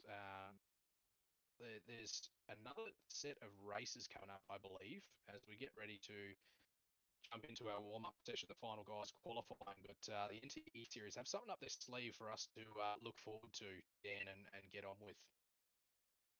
Yeah, some interesting developments coming very soon there, and we'll go into some more detail once the race concludes. But it's, for the guys that are familiar with the NT Series, normally it's the one event over the course of the season, and to be coming back with the second one relatively quickly is only going to go on for building what is already a fantastic community, and we're bound to see some fantastic racing going forward. Well, as we wrap up the final Peggy's Performance and Dyno Tune qualifying session, we had a look at how they stacked up. Blake Warboys took out the top of that one in the final lap, mind you. Jack Witters home in second for the qualifying session, Damon Mulqueen in third, Justin McLean in fourth, Josh Rage doing a great job getting up to fifth, Ryan Robson in sixth, Nathan Brown home in seventh, Daniel Norris, I should say, in eighth, then back to Callan Gear and Crosby rounding out your top 10 for the qualifying session. Of course, the final time will take a 5-minute warm-up session where the guys can just do their final tests and tunes of how they're going to get around Mount Panorama. Of course, Bathurst, the final round of the 2022 Shannons Insurance NTE Series. We'll get into the 40-minute break, 40-minute race, I should say, very soon. We'll take a short break and take some words from our sponsors. Looking for an easy option for equipment or plant hire? Hire Power NT staff of over 40 years experience in the Territory and are now located in 3 convenient locations. With quality customer service and extensive product knowledge, why would you use anyone else? You'll find us in Yarrawonga, Winnellie and Catherine with the latest, most up-to-date equipment for the local tradie and DIY enthusiast. Call us today for all your equipment and plant hire needs. We've got it, or we'll get it.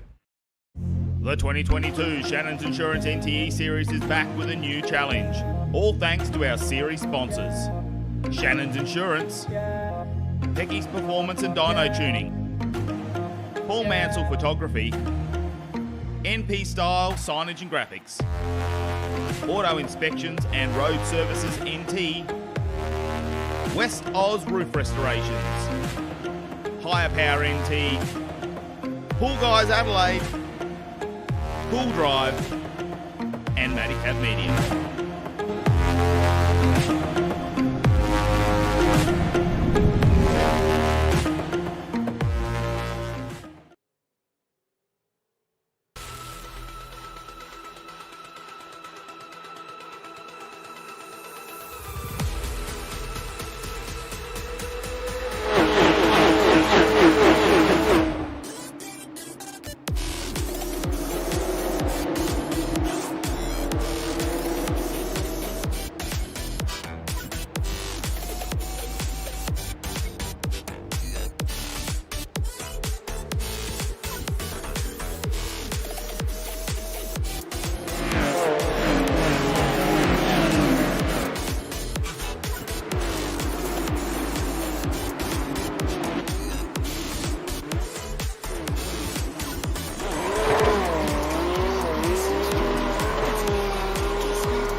As we jump back in live, the final couple of minutes of our warm-up session.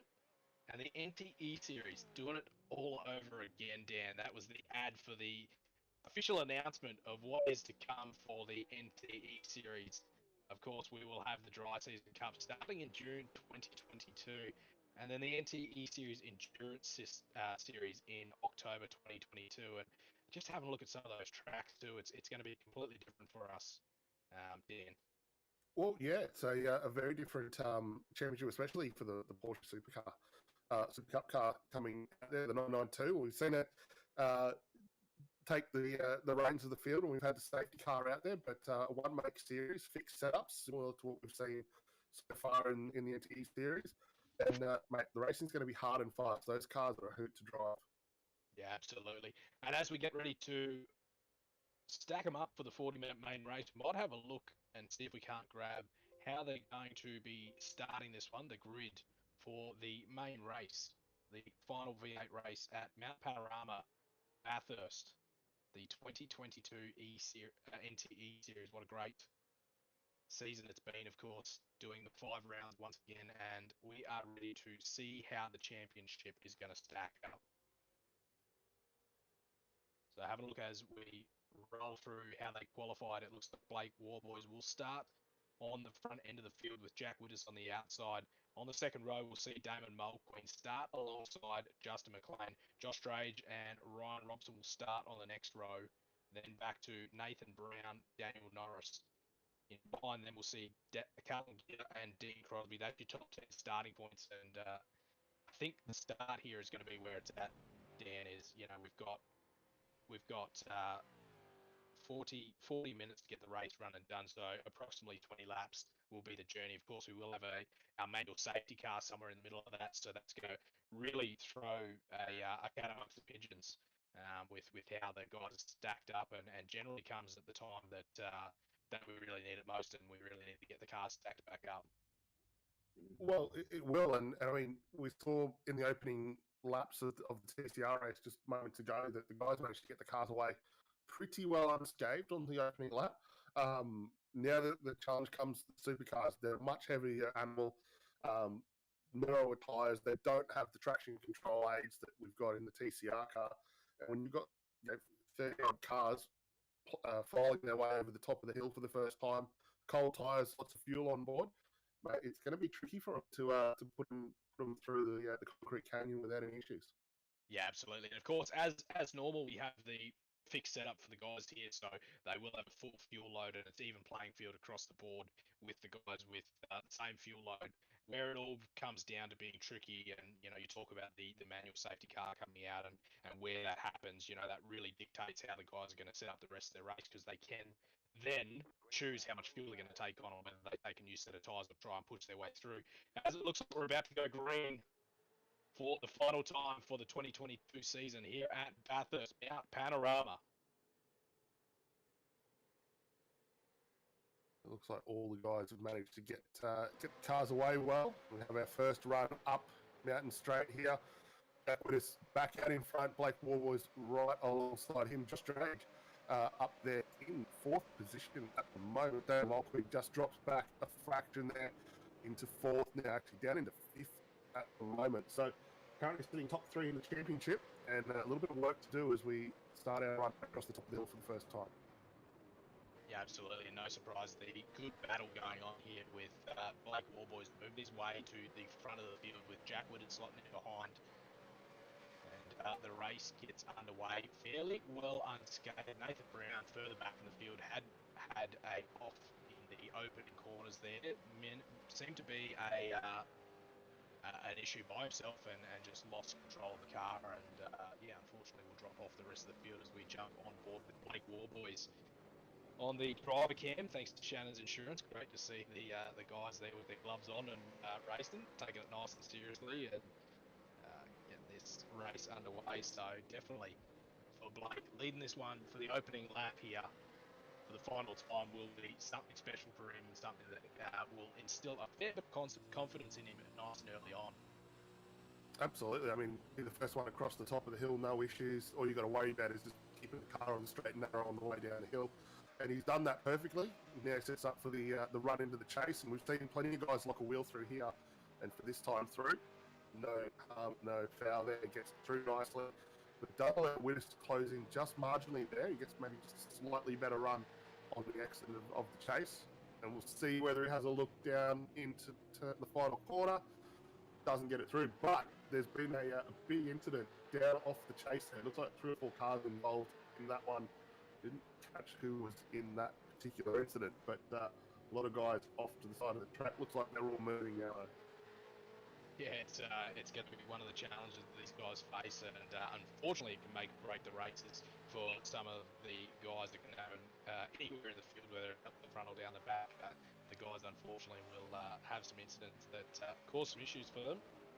There's just over 37 minutes remaining of this one, so opening couple of laps here, and the field just starting to sort out their orders, with Blake Warboy still leading this one from Jack Winters, Justin McLean still sitting in third, back to Josh Drage and Damon Mulqueen, who's dropped off a number of positions in these opening couple of laps. Ryan Robson in 6th. 7th is Callan Gear, Daniel Norris, Crosby and Kevin Norman. Just round out your top 10. Looks like for a few of those cars that were involved in that little incident down at the chase, looks like we've got Richard Barella in there, Ash Barella and Nathan Brown in the lane there. So we'll see whether those guys are able to rejoin the race. Still plenty of time left in it. And if that safety car falls at an opportune time for them, they'll be right back in contention again. Yeah, a couple of early races in the season, with the supercars, especially as you said, no traction control aids like what we have in the TCR. So we have seen some challenging starts for the guys in the opening rounds of the 2022 season, with the safety car being deployed on the first lap, it's definitely changed a few things, and didn't really give us the race that we wanted. Of course, the safety car still coming out a little bit later on in the race to bunch the field back up, but not exactly what we'd expected in the opening lap. No, not at all. But still plenty of time for that to unfold. Just having a look at the guys work their way down through the chase here. That's 27 we're having a look at. Just trying to pick up who is behind the wheel. That's Daniel Norris in that fight there. He's trying to get a move there done on Darren Crosby. Kevin Norman just in the back of shot there, looking for an opportunity to pass one, maybe both of these drivers. They work their way across the line.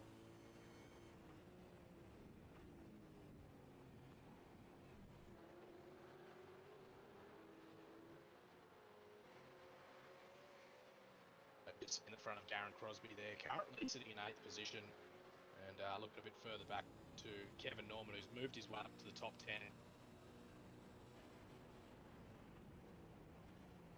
Great onboard footage here for the V8s. Get to see exactly how they get through these corners, as you see Kevin Norman working on the tail end of Daniel Norris, trying to move his way forwards, and both those cars just starting to close in on the 66 of Darren Crosby, trying to make their move.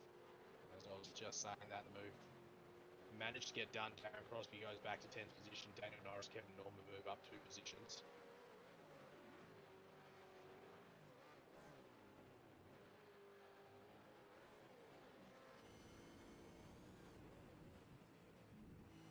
Take the onboard look here, the 67. So 73 just having a big moment off Skyline. That's Kevin Norman there. He's able to get back on the tarmac there, but that puts him right back in contention there with Darren Crosby. And for Crosby, does not need to see a car re-entering exit stage, or coming back in stage right. Yeah, absolutely. And interesting enough, Ray Oliver, currently in 11th position, sitting in behind them, and looking to make his way forwards and capitalise on the mistake of the 73 that closed the gap up and allowed him to have a look in. Not far ahead of them still is Callan Gear, I should say. And Darren Crosby in between Callan Gear and Daniel Norris. Ray Oliver doing pretty well here as we just have a look at the chase view as he works his way down through through the chase while we're in the chase view. And he's jumped 3 spots already up into 11th position, started down in 14th. Been a pretty handy run for him so far. A couple of the big movers that we've already seen so far in this one.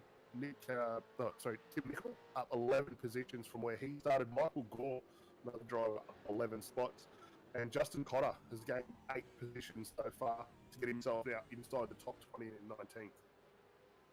Yeah, great job with the take Irvin through and making some big passes early on. And of course, the early race incident helping out with that one a little bit as some of the other guys not able to get back up there and get their laps run and done with.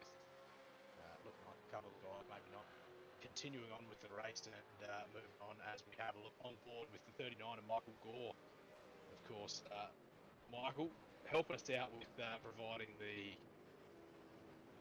driver cam throughout the entire series, thanks to Shannons Insurance and of course the hashtag Filthy Mo. And have a look at it hanging out the bottom of the VR goggles. I think wouldn't have been as pronounced and Mo wouldn't have been as noticed here if it wasn't for the VR goggles that was highlighted. Oh, you're exactly right. I mean, look at that thing hanging out. I know if Matty Cav was here, he would be giving him some fair stick. The broom handle's hanging out the bottom there. And, it's awesome to see the guys coming in with a little bit of their own personalities here and showing just what they can do. It's a great shot that we've seen from Michael here as he works his way down off the top of the hill, a little bit tardy coming through there, but holds on to the car and continues to run his way through. We'll jump back into the front end of the field here and have a look back on with our race leader, Jack Witters, who is still being chased down by Blake Warboys, and Josh Drake now up into the top 3. David Mulqueen's done a great job to make his way back up to 4th position.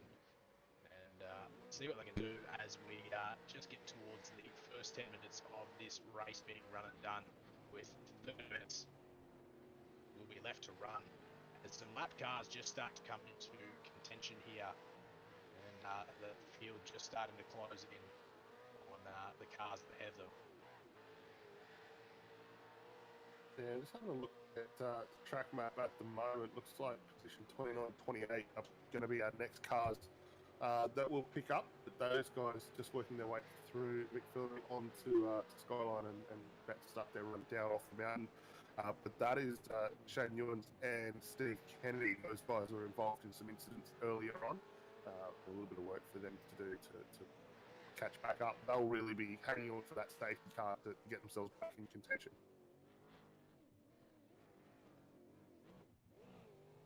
Yeah, so we just jump on board with those cars that we just talked about. So the 55, the Ford Mustang ran by Stephen Kennedy throughout the entire series here for the 2022 season, and Shane Newlands just ahead of him. Shane Newlands picking up the best livery for the 2021 season, taken out for the Holden with his Farmers Union Iced Coffee, I think, from memory, or the Paul's Iced Coffee, one of the two.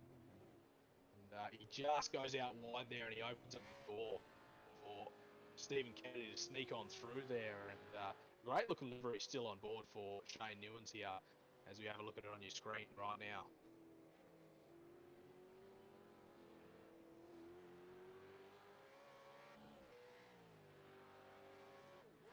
We just had some stuff from race control just come across the line there as well. So, a few cars involved in that opening incident there. Car 86-27 will have a post-race review. Then lap 2, cars 55 and 999 and 91. The stop and hold penalty there for car 999. So who's behind the wheel of the 999? That's Dean Power. And then we also had across the comp as well, 91 and 662. No further action involved in that one either. So racing on for those guys. We might just jump on board with the 23 car of Tim Nicol as he looks to put another lap together here. Good battle going on between himself, Ray Oliver, and Kevin Norman just ahead of him. We just jump on screen into the cab now of the 23 car of Tim Nicol.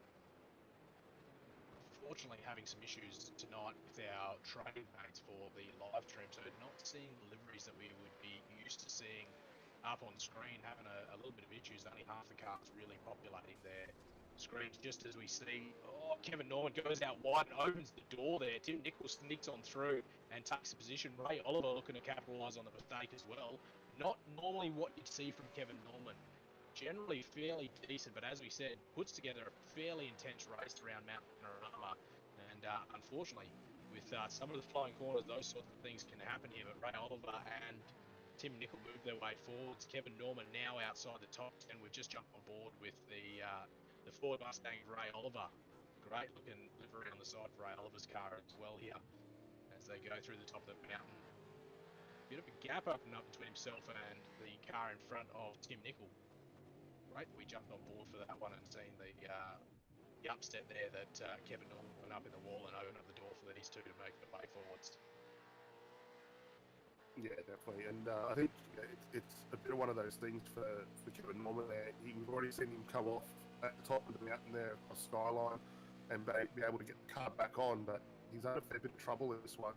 And we touched on it earlier in the broadcast. It is fixed setups for all of these drivers as well. So not every car at every circuit is going to be to every driver's liking there, and it's about adapting where you can to get the most out of it. We're just having a look at the front end there of Darren Crosby, and that car again, another Mustang, looking pretty nice on screen at the moment. And Crosby having a good one so far, up in 8th position, started 10th, and continuing to work his way forward. Yeah, definitely a great looking car there for Crosby as we jump on board with the 27 of Daniel Norris, who's just ahead of Crosby and just out of reach at the moment, but see what Crosby can do to close the gap and try and make a move and move his way forwards. Callan Gear just ahead of those guys in 6th position. Looks like a bit of a battle ready to happen between Callan Gear and Ryan Robson in the 16 car, so we might jump on board with Callan Gear and do a bit of a chase view and see if we can't see what's about to transpire between Ryan Robson in the 16 and the 54 of Callan Gear.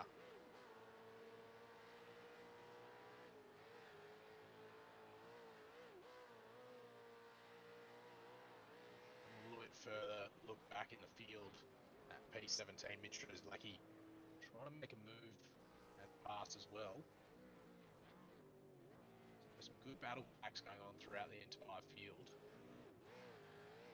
Calendar currently position number 6 in the 54 car, sitting fairly high in the point standing overall in the championship as he just closes in on Forest Elbow and closes in on the car ahead of him, being Ryan Robson, looking to chip his way and get his movement up to position number 5. Now, of course, 25 minutes left to go. I'm unsure when the safety car will be deployed here, but it will mean the pit strategies start to come into this one, Dan, as we get towards the 20-minute mark. Of course, the guys would be sitting here and waiting as, we just look at the good rear chase there as Callan here really closes in on that one of Ryan Robson. But yeah, pit strategy is going to definitely become here because the guys will be wondering when the safety car is going to come out here, Dan, and of course wondering when they should be pitting, because of course if you pit now, throw the fuel on, and then the safety car comes out, you might have lost the positions, whereas yeah, it all really comes into it, doesn't it?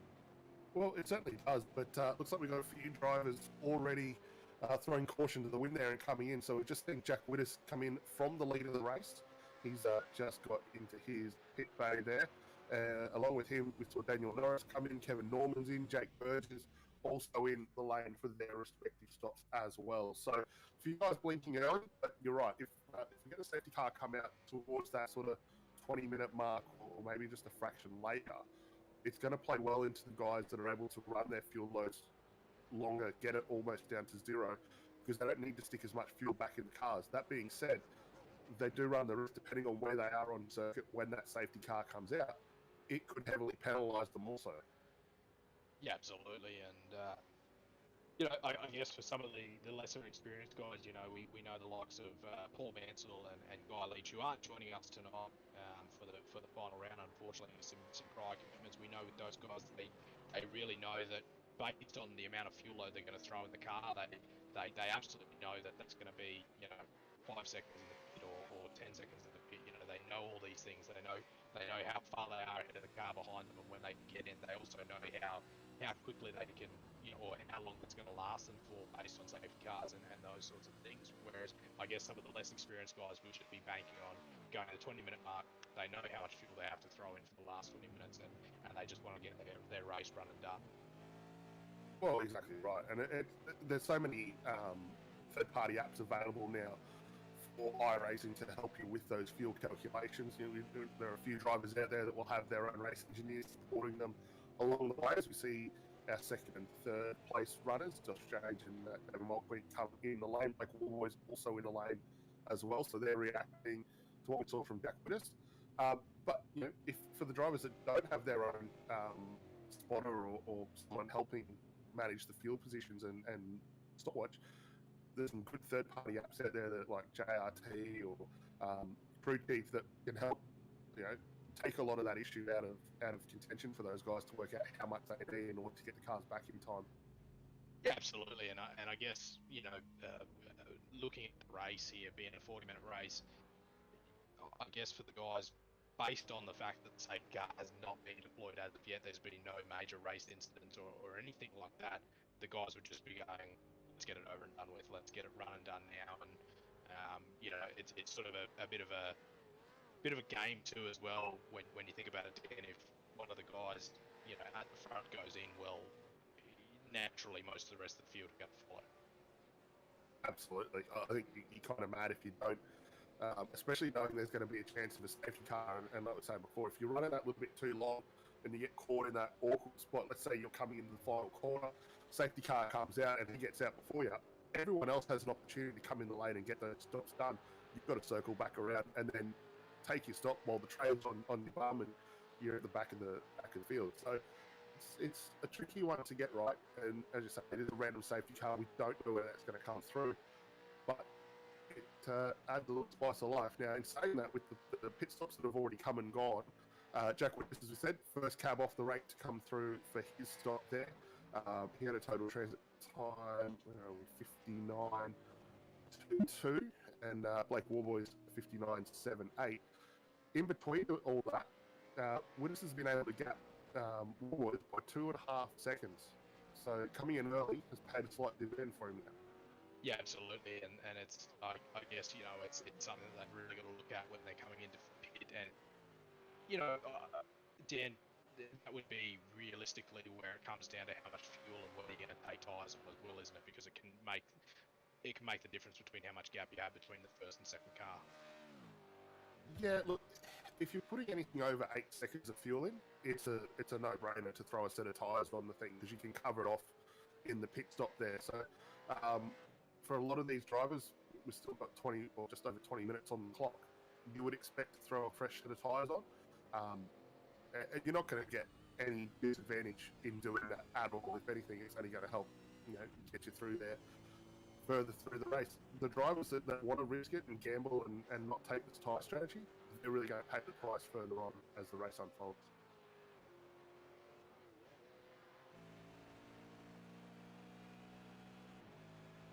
The race continues on. We're just about at the halfway mark here for the final time of the 2022 series. Of course, thanks to Shannons Motoring Insurance jumping on board once again, being big supporters from the inception back in 2020 for the NTE series. Have been long-time supporters and love to see the action that the guys put together for the NTE series, and should come from strength to strength with the racing caliber and the contestants that have joined us. Of course, opening up the spots this year, 40 spots was open, and within a matter of an hour we'd completely filled the spots and had already built up a waiting list. So you are watching this and interested in getting involved, make sure you reach out to the NTE series promoters and find out how you can get involved. If you want to be a part of the sponsoring group and our promotional partners, jump on board to the Facebook group, the NTE series, or of course our website www.nteseries.com.au. Find out how you can be involved in this ever-growing series. And of course, just announced, we will of course have the dry season series, which is set to kick off in June 2022, and then we will have the NTE series endurance series. So October 2022, the endurance series is going to come together. I'm looking forward to seeing exactly what the guys are ready to produce, and of course throwing in some additional cars, some new tracks that we haven't run at before. It's going to be all exciting, and no doubt we'll see a lot of the similar faces. Yeah, for sure. I think an endurance championship, it's been done to some success a few years ago, especially in the Australian endurance category. Lately, there's been some other people on the market that are probably doing it, but I'm very interested to see what the NTE guys are going to come up with in order for that, because do we look at maybe doing some multi-class racing, some mixed categories? Do you look at your prototypes or your GT cars potentially and see what you can do, somewhat similar to maybe an IMSA style strategy? But the big thing, as you say, will be the circuit selection that you run for something like that, because maybe some of the small circuits like your Winton or an Oran Park, probably not the best bet. Some of the bigger circuits, more flowing ones like a Spa-Francorchamps or just trying to think of another one that is good. Like Brazil's not too bad. Could throw up some interesting racing for the guys that join up and have a run at it. Yep, absolutely, and it's I guess as well, not having the two different classes is going to give the guys the ultimate focus to keep an eye on what they want to do and make sure that they are all set for the NTE series, separate series, the Dry Season Cup, of course, and the Endurance Cup, making sure that they're all set for the tracks that we produce. And I can't wait to see what the guys can bring together as the race continues on. 17 minutes left to run of this one, so only a handful of laps. And Jack Witters, I should say, is your race leader from Blake Warboys and Josh Drage. Damon Mulqueen still sitting there in 4th position, Justin McLean in 5th, Ryan Robson, Callum Kier, Darren Crosby, Tim Nicol and Daniel Norris rounding out the top 10 of this one with 16 minutes 50 to go.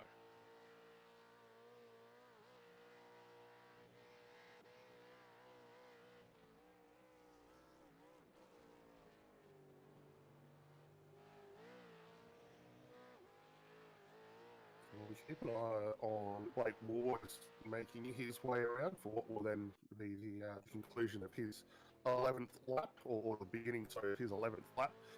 Looks like the field map pretty well stretched out at the moment. The way the pit stops unfolded, we've got some pretty hefty gaps up and down the field. But that being said, Warboy's starting to close that gap down to Jack Witters. When they made that pit stop strategy, it was out to 2.5 seconds. It's now back down to 1.5 seconds. So Warboy's with a little bit more pace on board. Yeah, as we have a look at the Shannons driver cam there, you just see him lean into his seat, which I think is the secret here, Dan. If you're driving a simulator, playing a racing game on a computer that's not iRacing, if you're not leaning, even with a PlayStation controller in hand, if you're not leaning, are you really playing? Well, I mean, you're not. And I mean, the same thing could be said for a flight sim or anything along those lines, because you can guarantee it. If there's a way to make yourself feel more immersed, everyone is going to do it. And I know for a lot of the guys we saw from Michael Gore earlier, and we're seeing it now from Warboys, as the driver for it, think about this, you do it in your real car anyway, you look to the apex of the corner. It makes it more flowy, it makes it feel more natural, and with the way that a lot of the drivers have set up their views and the size of the triple screen that they run, or VR, it helps you get that real immersion of where you need to place and position the car in order to get the most out of it. Yeah, that's right, and we've seen the different setups that the guys have. Of course, just having a unique look at Blake Warboys as he runs his laps down here with just over 14 minutes left to run, and Blake Warboy still sits there in second position. And yeah, you just have a look at their setups, and of course we've seen some different ones. We've seen the guys running the cars. We've seen the guys running things as simple as a single screen with a steering wheel strapped to a kitchen bench. I can't think who it was off the top of my head, but I know we had someone who was on the road, so they were in a hotel room and just bolted their steering wheel and pedal set to the hotel room counter. So they've all done different things, and as good as the triple screens as well, and various different setups, and they all make a difference, because as we have a look at the driver cam for Michael Gore here, and he's running his VR headset, of course some of the guys can't actually get that done. It's too I know when I tried it, it just about made me sick. Yeah, look, it's a different beast all to its own, and we'll talk about this a little bit more, but because we've just got out a safety car as well, so we're going to have a little bit more time to discuss this as we watch Michael going around. But the random safety car is out, 13.5 minutes left on the clock here, and that little bit of an advantage that we saw from Jack Witters, that 1.5 second gap that he had, has all but been eroded, and the rest of the field now compressed right up. Yeah, and this gives us a unique opportunity as we just see a couple of the other cars just jumping in the pit. Of course, those guys potentially not having done their pit prior to the safety car, so they'll come in now and get their one mandatory pit run and done, and get the last of the fuel on board for the run home here with what you would have to imagine with 6, maybe 7 laps left to run of this one. Gives the guys a good opportunity to jump in and bunch back up, and I think it'll be interesting to see what sort of moves happen in between here. Of course, Kevin Norman, currently sitting back there in about 11th position, was in the top 10 and went wide in one of the laps there, and lost a lot of ground and moved his way backwards. So what Kevin Norman, the caliber of driver he is, and how good he is around Bathurst, something like the safety car here 10 could be all important for him, that will make the difference between being outside the top 10 and being inside of it. For sure, and it's actually been a big saving godsend here for Timmy Driscoll as well. He's been able to get his lap back, so he'll be able to come right around to the back of the field, get himself in contention, and go again. Now, we have had a few guys also pop back in the lane. We saw Rich Barella, or both the Barellas, come in, Ash and Richard, for a secondary round of pit stops, and we saw those guys involved on lap 1 down at the chase. So they've come in, taken their effective mandatory pit stop now, and are back underway, and we'll see them go. But it's going to be now interesting to see how these guys are going to want to jump. Where will Witters want to get this car and race restart when the safety car does decide to come back in? It's all to play for. I mean, we've still got a championship on the line here. Our top 3 are in the top 4 positions at the moment.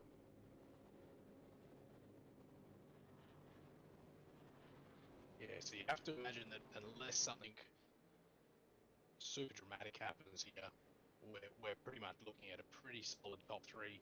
Might be some moving here or there depending on the TCR and the V8 rounds, but it's looking like we're going to be pretty set for what will be the championship here for the 2022 season, as the cars just start to speed up in behind the pace car, so we start to bunch it back up.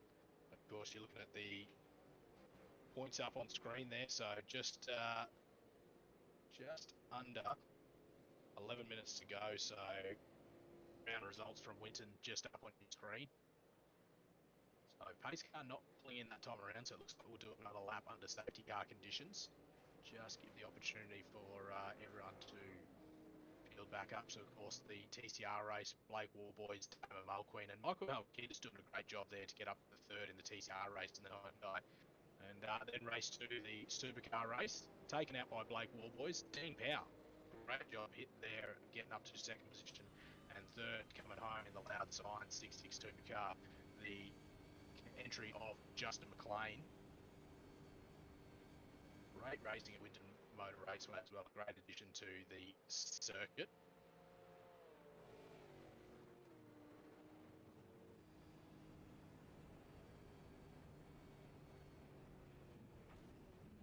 So into the single digits now, 9 minutes 50 left to run of this final race for the Shannons Insurance NTE Series for the 2022 season.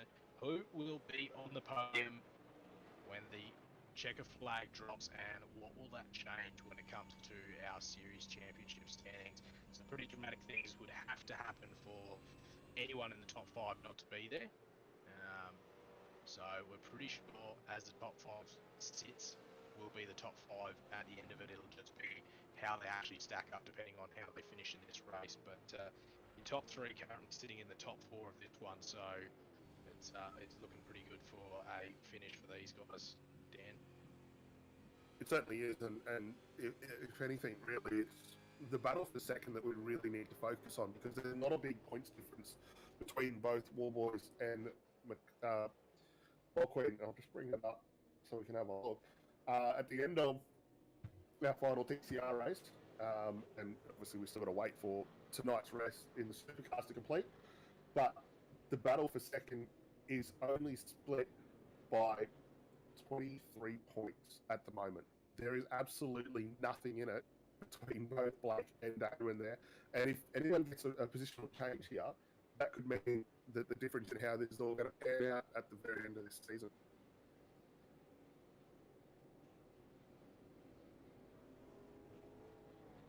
As we should be getting ready to see the pace car off, field just starting to slow down there, so your starting order for this one in the top 10, we see Jack Witters off of pole, Blake Warboys in behind him, Josh Drage in third, Damon Mulqueen back to Justin McLean, Ryan Robson in 6th, Callum Gear in 7th, Timmy Nickel 8th, Daniel Norris in 9th, and Ray Oliver in 10th. Flash of lights goes Jack Witters, feeling nice and confident as we get ready to see off the safety car and we'll get this race back underway. There'll be only probably 3 laps left to run of this one, Dan, you'd have to think. Yeah, there won't be too much left in it. We're seeing on average, what are it, 203s, 204s for a lap here. We might push 4, possibly, but it's going to be a tall ask, and whether or not the guys have got the fuel in the tank to get it all done.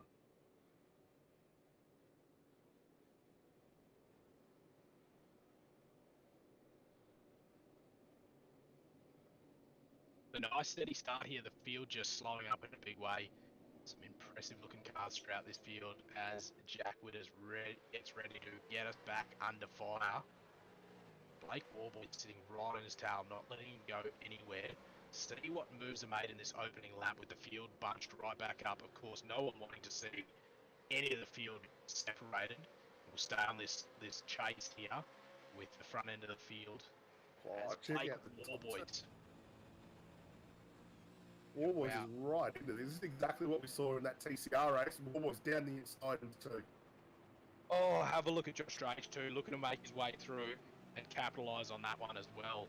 New race leader now, with Blake Warboys going around Jack Witters, making the move stick, and Josh Trage looked like he wanted to make the move too. Damon Mulqueen not in far behind him, with Justin McLean in the top 5 as well. This is exactly what we wanted the safety car for. You know, throwing out a manual safety car like this bunches the rest of the field up. And we talked about it earlier on with Blake.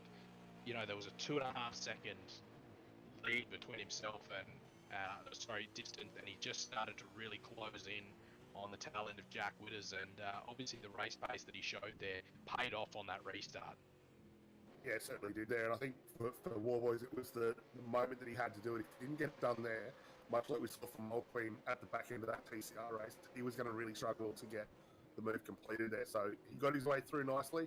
Got to say, Josh Trage did an awesome job there just to slow that car up enough to allow Witters back in the line, and we didn't see anyone having an incident as they worked their way through. Now keep an eye on the rest of the field coming down off the mountain still. So far, so good. No issues for any drivers working their way down the field. We jump back on board for the driver cam with Blake Warboys, who's just taken the lead off that restart. See if Jack Witters can close in and do anything as we get ready to put another lap on the board. There'll be just under 5 minutes left to go as they cross the start-finish line. Josh Trage hasn't really been able to capitalise on this one and move his way forwards, but only a couple of laps left of this one. Top 3 just start to spread out a little bit. And a change to a 4th position too, with Justin McLean getting through on Damon Mulqueen in that final corner. Great work there. We've seen some good pace from Justin McLean, and taking nothing away from Damon Mulqueen, because he's been impressive throughout the entire season for the 2022 series. And be interested to see if the finishing order stays as is, what it'll do to Damon Mulqueen's overall point standing. Ryan Robson not far behind them, and an all-impressive Callan Gear in 7th position. 8th still sitting is Timmy Nicol, Daniel Norris, and Ray Oliver still sitting in 10th. Kevin Norman hasn't been able to move his way into that top 10 as of yet. So unfortunate there for Kevin Norman, going out wide and opening up the door for the other 2 cars. And fearless leader behind them of Jake Burgess in 12th. And Darren Crosby still sitting outside in 13th position. I've got to say, one of the drivers that probably is going to benefit, or would have benefited big from that safety car when it was going to be Kevin Norman there. We saw him have some troubles across the top of the hill in that early stint, but being able to have a bit of a mental reset and a think while the field was trundling around, that will do him good now. And he is right on the tail there of Ray Oliver. Not quite close enough to get the move done there down into Forest Elbow, but he is setting up a few opportunities now. Yeah, definitely. He's closed in a massive way and putting the pressure on Ray Oliver, you know, will potentially change how the race situates for Ray Oliver and Kevin Norman. But as we said, a bit of distance between himself, so you look to put the draft on here and try and close the gap. And you just see just ahead of Ray Oliver, of course, is Daniel Norris. So that is your 9th, 10th and 11th position up on your screen right now. And Kevin Norman definitely closed in on Ray Oliver there. He did, and he'll be looking for a move here anytime soon to come through. This might be it with Ray Oliver just locking a wheel on the run in through Murray's corner there. And he's going to put the nose in down the inside here in turn 1. Let's see if he's able to get this one completed. And a nice block pass effectively just chops the nose off on the exit there. And that's another position gain back to the top 10 now for Kevin Norman. Yeah, big braking strategy there for Kevin Norman, of course. A tricky corner depending on how it plays out, but Kevin Norman getting the job done. No contact between himself and a great move there. And Ray Oliver, of course, not fighting too hard, being in the late stages of the race to try and hold out that position. We might jump back to the front end of the field with Blake Warboys, Jack Witters and Josh Trage, your top 3 right now as we get set for the final laps here for the 2022 Shannons Insurance NTE Series. The final times around Mount Panorama for this year. Of course, don't forget, guys, jump on the Facebook page or the NTE Series website. Have a look at what we have coming up for the dry season series and, of course, the endurance series later on this year. June and October will be when we kick it off, so no doubt some announcements to come anytime soon as we look to go through Forest Elbow for one of the last times here And we have a look at the battle pack, so very close timings between Blake Warboys and Jack Witters. Jack has done a great job. Of course, as you always see with racing, it's a lot easier to chase than what it is to lead. So, not surprisingly, Jack Witters has managed to close the gap on Blake Warboys here. Yeah, so if he can get one final move there, he runs that wide through the chase, just thinks better of it, pucks it back in. Let's see what the exit's like. And look, I think for Blake Warboys, he might have done enough here to hold that move off. Yeah, definitely. Just under a minute left to run of this final race, so it looks like we will get one more lap in this one, which could be exactly what Jack Witters needs. So the safety car going off is exactly what was needed for these guys to give them enough for one more lap. And if the speed of Jack Witters was anything to go by in that last lap, we could see some big moves here from Jack Witters. I guess the time will tell here with the drafting happening to see if he tries to make a move. Well, it will be, but he's going to need to run right across the back of the bumper here over the top of the hill and not leave anything on the table, set himself up for the draft down Conrod, and then fire one up the inside, which I can guarantee you Blake Warboys is thinking that is the next spot for him to look and get a move done.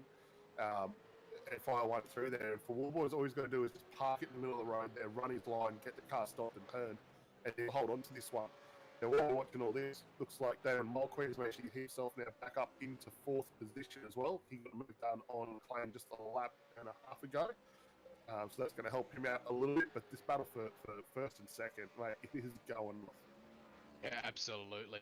It's heating up for the final lap as the white flag is showing for the final time of the 2022 Shannons Insurance NT E-Series. Blake Warboys, Jack Witters. The battle between these two guys throughout the 5 rounds that we've run here has just been the ones to watch, and there's been some other contenders in there. Josh Drage not really close enough to put a challenge on for another step on the podium here, but it's going to really depend on what these guys do as we have a look back on the chase shot here and have a look at Jack Witters. Runs it out wide there, has a look. Not quite able to get in, but he's right on the tail end here. Jumps on the outside of him. Oh, what's he going to be able to do here, Dan, as he just closes in on the bumper? Will he have a last-ditch dive? Definitely on the wrong side of the track to try and make a final move. And as we get towards the start-finish line, it looks like for the final time, it will be Blake Warboys taking out the win with Jack Witters coming home in second. Josh Drage will cross the line in third, Damon Mulqueen in fourth. As I say that, Justin McLean in fourth. And it'll be Damon Mulqueen home in fifth. What a cracking final race there. As some celebratory skids get done by Blake Warboys there.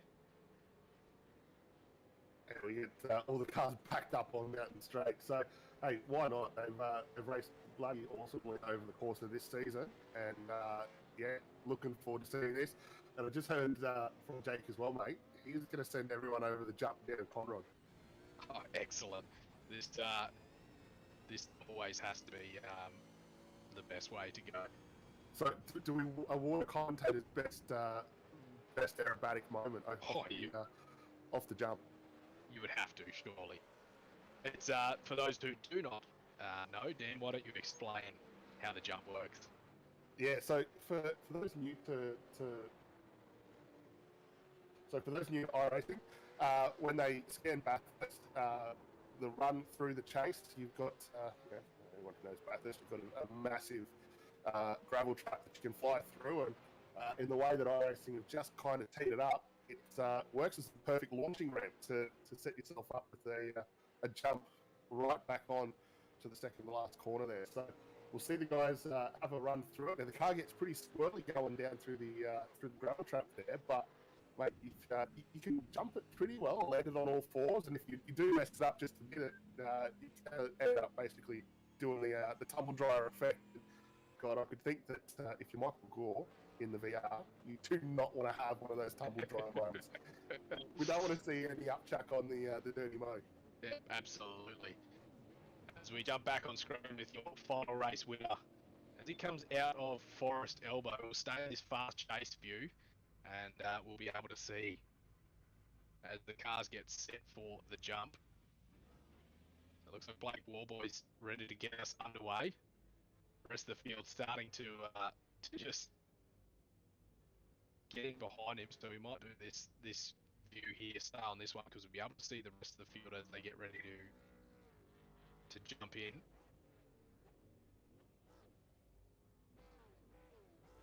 So Damon Mulqueen sitting alongside the 63 of Blake Warboys and Jack Witters on the outside.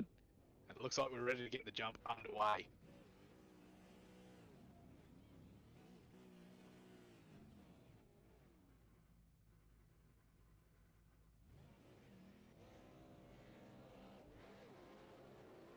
Oh, and we've got the safety car in for good measure as well in this one. Well, it's not safe without the safety car. No. So Witters leading us down. Warboys in second there. Who's going to do the best, mate? I'd say this would be part of the practice for the series too. Great entry for a lot of cars. It's quite challenging to get it over. Oh, it looks like we got some big doubles in the back end of the field. We do. I've got to give the style points there to Blake Warboys. He had a massive tank slapper getting off the back end, as the cars went piling left and right in behind. Cracking end of the series as we go back live. So, as we get ready to have a look at how the series ended and who finishes the point score, we might take a short break and take a word from our series sponsors and give us a moment to gather our thoughts.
Looking for an easy option for equipment or plant hire? Hire Power NT staff have over 40 years experience in the territory and are now located in 3 convenient locations. With quality customer service and extensive product knowledge, why would you use anyone else? You'll find us in Yarrawonga, Winnelli and Katherine with the latest, most up-to-date equipment for the local tradie and DIY enthusiast. Call us today for all your equipment and plant hire needs. We've got it, or we'll get it. The 2022 Shannons Insurance NTE Series is back with a new challenge, all thanks to our series sponsors. Shannons Insurance, Pecky's Performance and Dyno Tuning, Paul Mansell Photography, NP Style Signage and Graphics, Auto Inspections and Road Services NT, West Oz Roof Restorations, Higher Power NT, Pool Guys Adelaide, Pool Drive, and Maddicap Media.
Well, as we come back live to the track shots, we'll have a look at how the championship stacked up. Coming home in third and ready to have a chat with us in the commentary box, Damon Mulqueen. How we do, fellas? Absolutely fantastic. You must be feeling pretty good about the results and sitting there in third. Yeah, it's been a long slog. Had quite a few ups and downs, mainly in the TCR races and of getting off the line. Yeah, came into tonight knowing sitting in third that all I really needed to do was just finish as close to the front as I could and hopefully secure up the championship if all went well. Not the championship, third place. So yeah, I'm pretty happy. I'm pretty buggered after that because 60 minutes of racing around here plus qualifying's pretty tough. Yeah, I was going to say it's pretty full on to get that done, and I guess the different challenges for this year with having the TCR cars and the V8s. How have you felt yourself sort of bouncing between and sort of I guess getting a handle on both cars and being able to run them? Well, I'd say the TCR and the V8, the two cars I've driven the most in recent history. I competed the whole of last season doing another series in the V8, and then in the build up to this, I think before it was announced and registrations went up, I had my eyes set on racing here, so I was racing in another TCR series in advance, and yeah, so that kind of helped. And I enjoy driving both cars, so it just makes it that much nicer. And then when you jump between the two cars, even though they're completely different, there's like similarities in the way you drive them. See, the similarities are completely backwards. But they feel kind of similar, if that kind of makes sense. I don't know if it makes sense, but it makes sense in my head somehow. Yeah. I can do whatever I need to do in both cars and it works. Yeah. And look, I think you put on some fantastic racing and a good qualifying session in the TCR session. So definitely something to be proud of, and the results show with you being in third for the championship. So we look forward to seeing you back, hopefully for the dry season series coming up in June. Well, we'll have to have a look and see because I've just got a new job, and unfortunately it falls on Sunday nights, and luckily they allowed me to finish the series off. So I've got to thank them as well for letting me do this. So yeah, and just quickly, I'm just going to thank everyone that sponsors the series, the guys that run it, most importantly, to you guys that broadcast the series and make it all viewable for everyone to see. The broadcasts have been amazing to watch back after the races. And then I've just got to thank the guys at Signage Sim Racing, all our sponsors, because they're the ones that put in the hard yards for us, and I'm just happy to bring something back for them. So yeah, it's been a hard slog and enjoyed every single second of it. And I've just got to thank Briggs as well for being in my ears during the races, because at times it can get pretty intense behind the wheel, and sometimes you just need a message coming back saying, "Oi, chill out a wee bit." So thanks to Briggs as well. No, that's perfect. It's been great having you for the series, and yeah, we look forward to seeing you race again next time. Yeah, cheers guys. Have a good one. Thanks.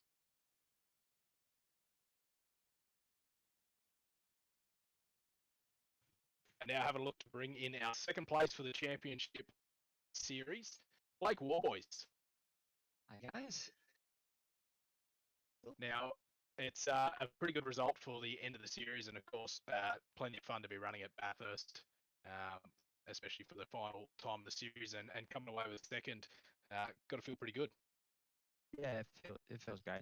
Come away with the race win at the end there, and then second overall for the championship. So pretty cool. Yeah, just lacked a little bit at the start of the season. I think made a few silly mistakes, which let Jack get that bit of a gap. But other than that, it's been great racing all season. It's been great fun.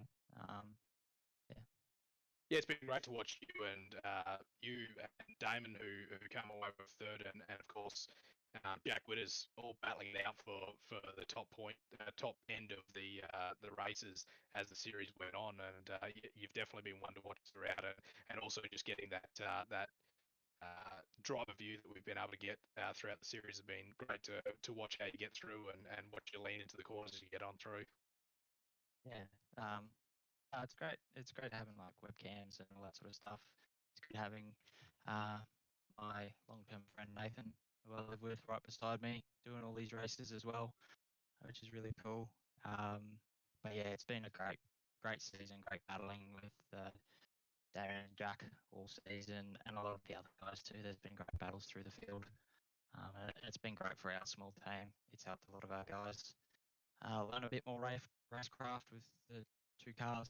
So it's definitely helped a lot of us improve as well with our driving. Yeah, it's fantastic. Now, on top of this, not sure if you were aware before you came into the interview, but on top of taking out second for the championship standings, you also managed to take away the High Power NT fan favourite livery. So you've taken away the Ford livery, which is a great result for yourself as well with a great looking car. Yeah, it's awesome to come away with that. I can't thank everyone that got on and liked the car, like the photo of the car enough. It's a lot of family, friends, friends in general. My mum and dad shared the photo like crazy, which definitely bumped it up. But yeah, I've really got to give our team boss, John Van Ree, the credit for the livery. He's done a ripper job this season with the car liveries, with whatever car we drive. So it's a massive shout out to him for that. Yeah, perfect. All right, well, Dan, Blake, thank you for joining us in the commentary box, and thanks for joining us for the 2022 season. It's been great to have you on board and watch you race, and we look forward to seeing you next time. Yeah, it's been great, guys. Definitely be keeping an eye out for when entries open for the next one. So cheers. Thanks, Blake. And Dan, as I look to drag Jack with us into the chat, I'll let you take away for the final interview for the 2022 series. Thanks, mate. Jack Winners, mate, congratulations. 2022 NTE Series champion, both TCR and V8 Supercars, mate. Congratulations. Thanks, boys. Yeah, I can't believe it. It was wild. It was such strong competition out there. So super happy to come away with a win. Well, talk us through the run tonight. Looked like you had yourself some pretty hotly contested challenges in both TCR and Supercars, especially when the safety car came out the back end of the race there. What were your thoughts going into that one? Like, were you just trying to put on a good result, keep the points haul accumulating, or were you playing it maybe a little bit cautious, knowing that the guys behind would be right there with you? Yeah, like on that last safety car restart, I wasn't really interested in fighting and getting in a mistake or crashing or anything like that. So I was happy to let Blake go, and then yeah, I just wanted to sit with him and have a bit of fun.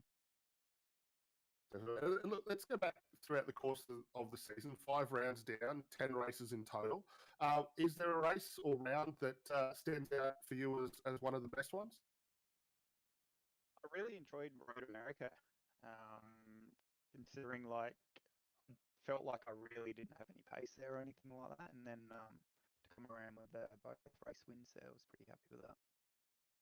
Awesome, mate. Well, look, it's big hats off to yourself and the team for taking home the title, and you pick yourself up a pretty nice reward for doing so, the $200 championship overall credit there. So congratulations on that one. We did have announced too throughout the course of broadcast a few new series coming up for NTE this season. We've got the Porsche Supercar 1 Make Series coming up. I would like to see you out there trying your hand at that one, maybe. Yeah, definitely. Like I love the Porsche cars, so always been one of my favourites. I'd be super keen to give that a go. It'd be great to have you back on board for that one, mate. Look, before we let you go, enjoy the spoils of a great run tonight and taking the win in race 9 and run up there in race 10. Is there anyone you need to give a shout out of thanks to? Yeah, just a big shout out to the family and all my supporters back home in Adelaide. And a massive shout out to the guys who organised this. They do such an amazing job, and yeah, it's just a lot of fun. Awesome, mate. Well, look, congratulations from all of us here in the commentary box. Look forward to seeing you back out on the circuit again, whether it be in the next NTE instalment in 2023 or in the Porsche Cup coming up in July or in June. Yeah, looking forward to it. Thanks, guys. Cheers.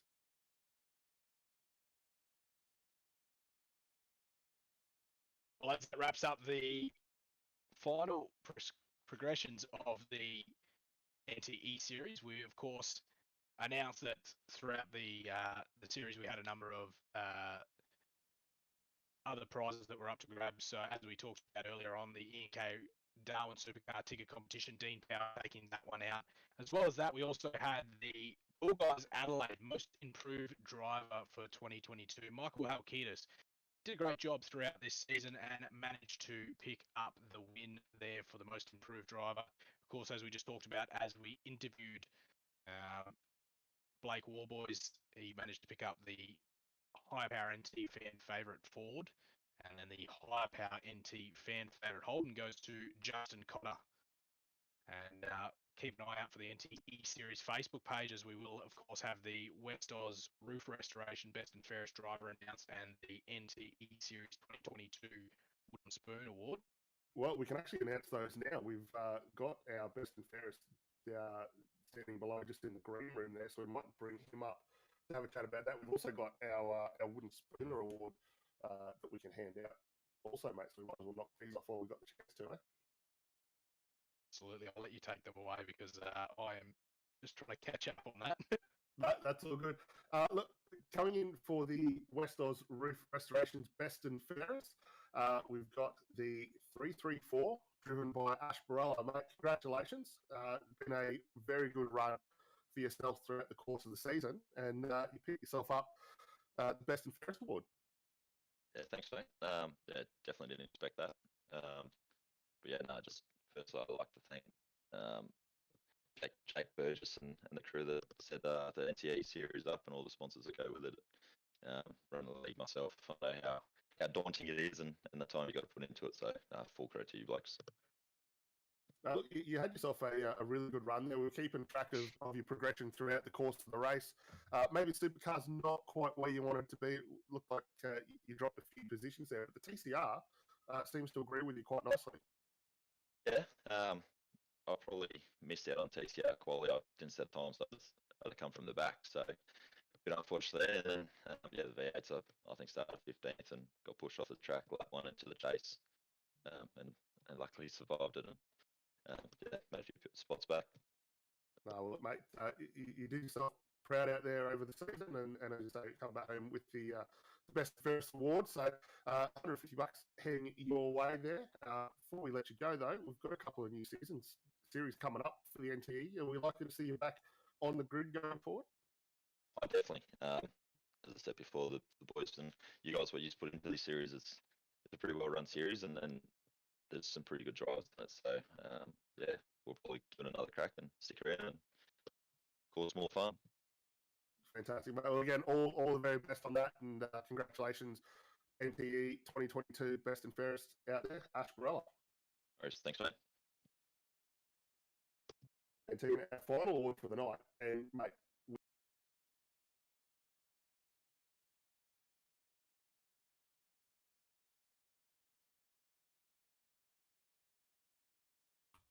Timmy Driscoll taking the Wooden Spoon Award for us as well. Yeah, great to have all the extra prizes on board. And apologies for that, Dan. I was trying to be helpful there and accidentally dragged you out of the chat, and we had a bit of a black moment there. But yeah, great to have Timmy Driscoll taking out the Wooden Spoon Award, and of course, as we just chatted through, the West Oz Roof Restoration Best and Fairest Award, a very prestigious prize being taken out there by Ash Barella. And if you missed it earlier on, of course, we had the High Power NT fan favourite Ford taken out by Blake Warboys, and the High Power NT fan favourite Holden by Justin Cotter. The Pool Guys Adelaide Most Improved Driver for 2022 being Michael Halkitis. And that there will wrap up our NTE series. Of course, thank you to everyone who's been involved and everyone who's watched in from home.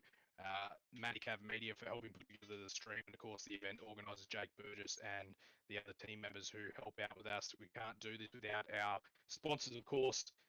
Shannons Insurance, the main sponsor of the series, Pecky's Performance and Dyno Tune, MP Styles, Signage and Graphic, West Oz Roof Restorations, and so many more who help out with getting that on board. Of course, High Power NT, Mansell Photography, Road Services, Inspections, NT, Pool Guys in Adelaide, Cool Drive Auto Parts, massive supporters of the series.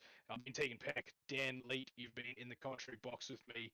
Of course, we do have the dry season series coming up and the endurance season both in June and October of 2022. So keep an eye out on the NTE series Facebook page and our website being www.nteseries.com.au.